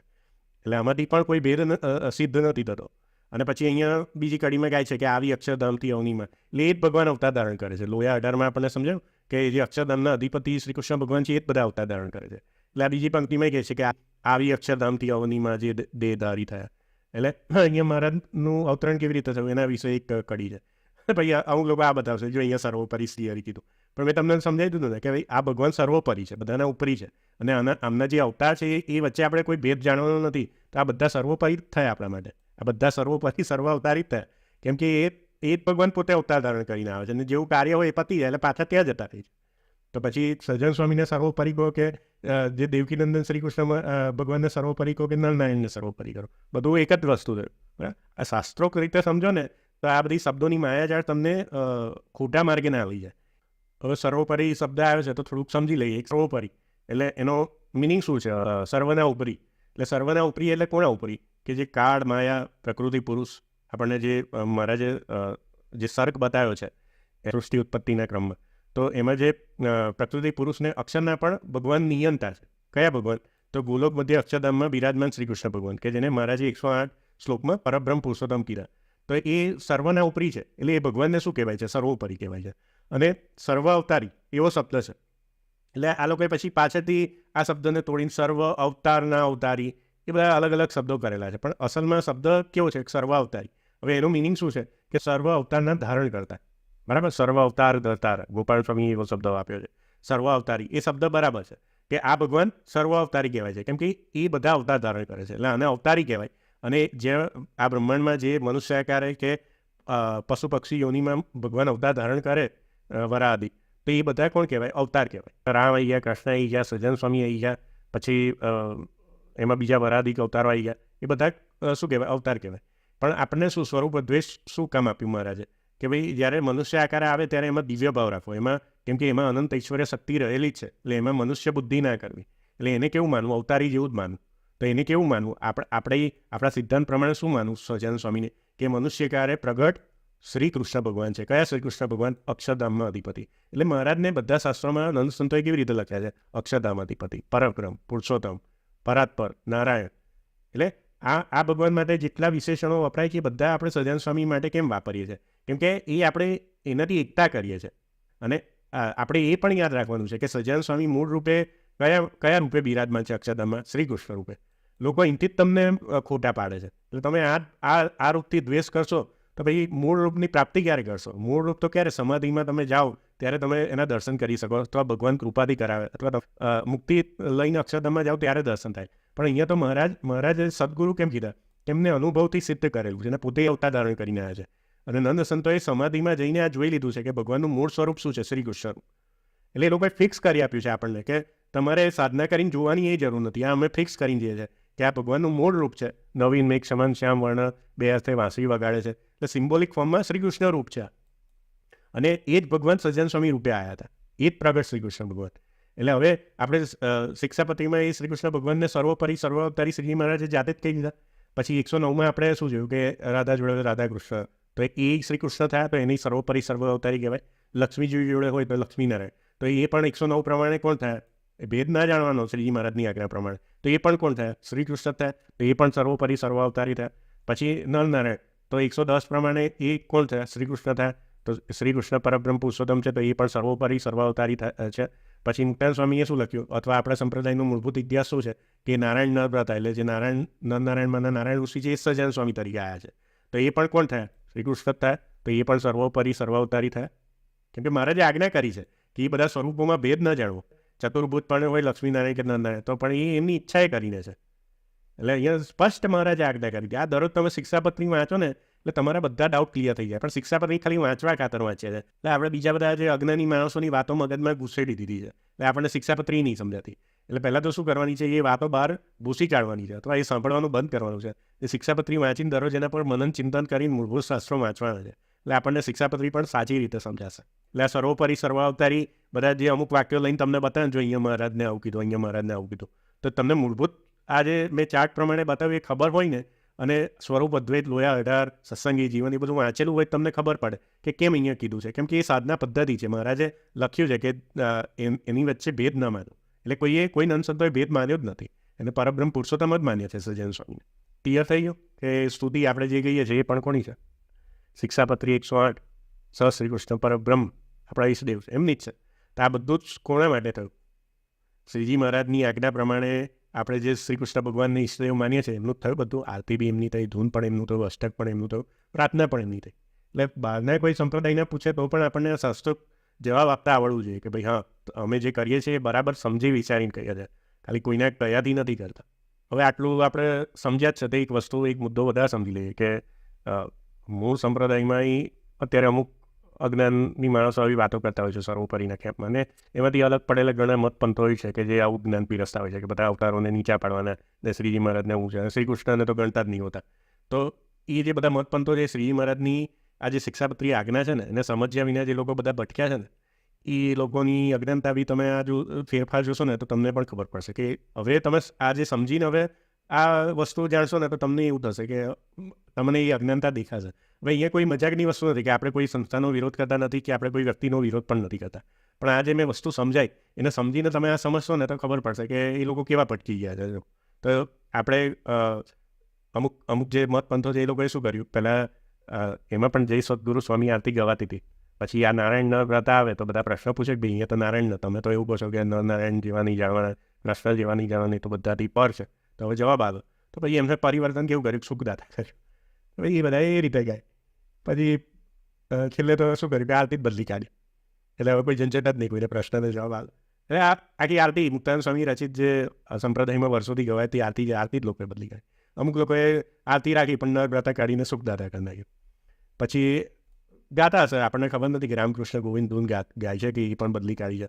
પણ એ કેવું માને છે કે હા ભાઈ અહીંયા બધા સર્વધર્મ સંભાવ, એ ભાવનાથી આપણે રામકૃષ્ણ બધા અવતારોના નામ લેવાના છે. પછી આ અમુક લોકોએ તો કાઢી જ નાખ્યું છે. મને નથી ખ્યાલ કે મૂળ સંપ્રદાય સિવાય રાધિકા કૃષ્ણ અષ્ટકમ કોઈ જગ્યાએ ગાય છે કે નહીં, પણ એ લોકોએ પણ અનન્ય ઉપાસનાના નામે રાધિકા કૃષ્ણ અષ્ટકમ એ કાઢી નાખી છે. એની જગ્યાએ બધા આપણે જેમ મહારાજે ભેદ સમજાયા તો બધા સાધુઓ શેમાં આવે, જીવકોટીમાં જ આવે ને. એ સાધુઓના બધા અષ્ટકમ ગુરુના ભાવથી બનાવેલા છે. હવે એમની શ્રદ્ધા પ્રમાણે ગાતા હશે, આપણે કોઈ વિરોધ એવી નથી. પણ આ જે મેં સમજાયું કે આપણા જે વિદ્વાન સંતોએ આ ક્રમ કેમ ગોઠવ્યો છે અને આ જ વસ્તુ કેમ રાખી છે કે રાધિકા કૃષ્ણ અષ્ટકમ આપણે કેવી રીતે કહીએ છીએ કે મહારાજનું જે મૂળ સ્વરૂપ છે અક્ષરધામમાં જે સ્વરૂપની પ્રાપ્તિ કરવાની છે એ સ્વરૂપને યાદ કરીને આપણે ગાવાનું છે. એ મહિમા જ જ્યારે એમને આ જે શિક્ષાપત્રીનો સિદ્ધાંત જ નહીં સમજ્યા હોય એટલે એમને એવું લાગ્યું હશે કે ભાઈ આ તો રાધિકા કૃષ્ણ અષ્ટકમ, આ તો બીજા દેવની ઉપાસના થઈ ગઈ, આપણાથી કેમ ગવાય, એટલે એમને બદલી કાઢ્યું. પછી એની જગ્યાએ કોઈ બીજા સાધુ સંતોના અષ્ટક બનાવી દીધા. પછી નિર્વિકલ્પ ઉત્તમ ખબર નહીં ગાતા હોય છે કે નહીં ગાતા, પણ એમાં પણ જો ગાતા હોય તો એમાં તો મેં બતાવ્યું ને કે એમાં તો શિક્ષાપત્રી પ્રમાણે બતવાની આજ્ઞા કરે છે. શિક્ષાપત્રીના સિદ્ધાંતથી જે લોકો એ થઈ ગયા છે પછી તો એ ગાય કે ના ગાય તો મહારાજને શું ફરક પડે. એટલે આ ખાલી હું તમારી જાણ માટે કહું છું કે આવા ફેરફારો બધા અનેક મતપંથો બધા અલગ અલગ પડીને પોતપોતાની, કેમ કે એકવાર સિદ્ધાંત સ્થાપી દીધો, હવે એના વિરોધાભાસ જે વાતો આવે તો એનું નિરાકરણ કેવી રીતે કરવાનું. તો એ ત્યાં શાસ્ત્રનો સમન્વય નહીં કરે, કેમ કે શાસ્ત્રનો સમન્વય કરવા જાય તો ખોટા પડે. કેમ કે પહેલાં તો શિક્ષાપત્રી જ ખોટી પાડી કાઢે છે મહારાજ, એટલે હવે ભાઈ શિક્ષાપત્રીના શબ્દો બદલી કાઢે, અથવા શ્રી કૃષ્ણ શબ્દ આવતો હોય તો શ્રી કૃષ્ણ શબ્દને કાઢી નાખે અને તમને બીજી રીતે ગોળ ગોળ ફેરવીને સમજાવે કે આ રીતે કાન નહીં તો પેલી રીતે કાન પકડાવે. એટલે એ બધું કરવું પડે કામ. એટલે કેમ કે પ્રશ્ન તો પૂછવાના જ ને. આપણે એ વસ્તુ શીખવાની છે કે આપણા સનાતન ધર્મમાં પ્રશ્ન પૂછવાને એ મુખ્ય બાબત છે. એવું નહીં કે બુદ્ધિને તાળા બાંધીને બેસી જવાનું કે આપણે જે આપણા સંત કહે છે કે ગુરુ કહે છે એ જ માનવાનું. મહારાજે આપણો સનાતન ધર્મનો ઇતિહાસ પણ જોશો ને બધા ગ્રંથો પ્રશ્ન ઉત્તર છે. ભગવદ્ ગીતા લઈ લો, અર્જુનને કૃષ્ણ પ્રશ્ન ઉત્તર, આટલા બધા જવાબ આલે કૃષ્ણ ભગવાન, તો અર્જુન જ્યાં સુધી પ્રશ્ન છે બધા પૂછી કાઢે છે. પછી વચનામૃત જોઈ લો, મહારાજ એવું કીધું કે ચાલો હું પ્રગટ ભગવાન હવે તમને મળી ગયો ને, હવે કોઈએ પ્રશ્ન કરવાનો નહીં, બધા શાંતિથી બેન સ્વામિનારાયણ સ્વામિનારાયણ એવું કર્યું જ મહારાજ. મહારાજને તો ગમતું હતું પ્રશ્ન ઉત્તર કે ચાલો લાવો આજે પ્રશ્ન પૂછો, અથવા તમારે જો પ્રશ્ન ના હોય તો હું પ્રશ્ન કાઢી નાખું. મહારાજથી ખુમારી દો કે ભાઈ એમને સદગુરુ છે, ભાઈ પોતે અનુભવ કરેલું જ્ઞાન છે, તમે લાવો પ્રશ્ન ગમે ત્યાંથી, હું એનું શાસ્ત્ર પ્રમાણે જવાબ આપું. એવી રીતે મહારાજને તો ગમતું. આપણા નંદ સંતોએ કેટલા શાસ્ત્રાર્થ કરેલા છે, એટલે એવું કંઈ કહી દીધું ભાઈ કોઈ પ્રશ્ન ઉત્તર નહીં કરો. આપણે શાસ્ત્રો આટલા બધા લખવાની જરૂર કેમ પડે કે ભાઈ કોઈને પ્રશ્ન ઉત્તર, તમે પુરાણો જુઓ તો એમાં બધે સૌનક ઋષિને આ સુતજીના એના સંવાદો જ છે, એમાં પણ અનેક પ્રશ્ન જ છે. એટલે જ્યારે તમને પ્રશ્ન થાય ને ત્યારે જ તમને એનો જવાબ મળે. એટલે આધ્યાત્મિક જ્ઞાન આવી રીતે જ મળે છે કે તમારે પ્રશ્નો કરવાના. બુદ્ધિ તો મહારાજે બુદ્ધિ વિશે બી આ બધું પછીની વિડીયોમાં જોઈશું, પછી વિડીયો બહુ લાંબી થઈ જશે, કે મહારાજે જે અંતઃકરણ છે કે મન બુદ્ધિ ચિત્ત અહંકાર, એમાં મનને આપણે વશ કરવાનું છે, પણ બુદ્ધિથી આપણે વિષયો જાણી શકીએ છીએ. અને ભગવાનનું જ્ઞાન પણ બુદ્ધિથી જ જાણવાનું છે. એટલે વ્યવહારમાં બુદ્ધિ વાપરીએ ને એનાથી 10 ગણી બુદ્ધિ અધ્યાત્મ માર્ગમાં વાપરવાની છે.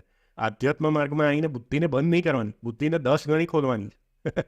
મહારાજનો કહેવાનો આ મિનિંગ છે. એ પછી આપણે ભવિષ્યની વિડીયોમાં ચર્ચા કરીશું એ અંતઃકરણ વિશે પણ, કે આપણને જ્ઞાન કેવી રીતે થાય છે એના, જે મહારાજે વાતો કરેલી છે. પણ આ એક છે કે ભાઈ આજના જે આપણી નવી પેઢી છે એમાં આપણે પ્રશ્નો કરવાના છે.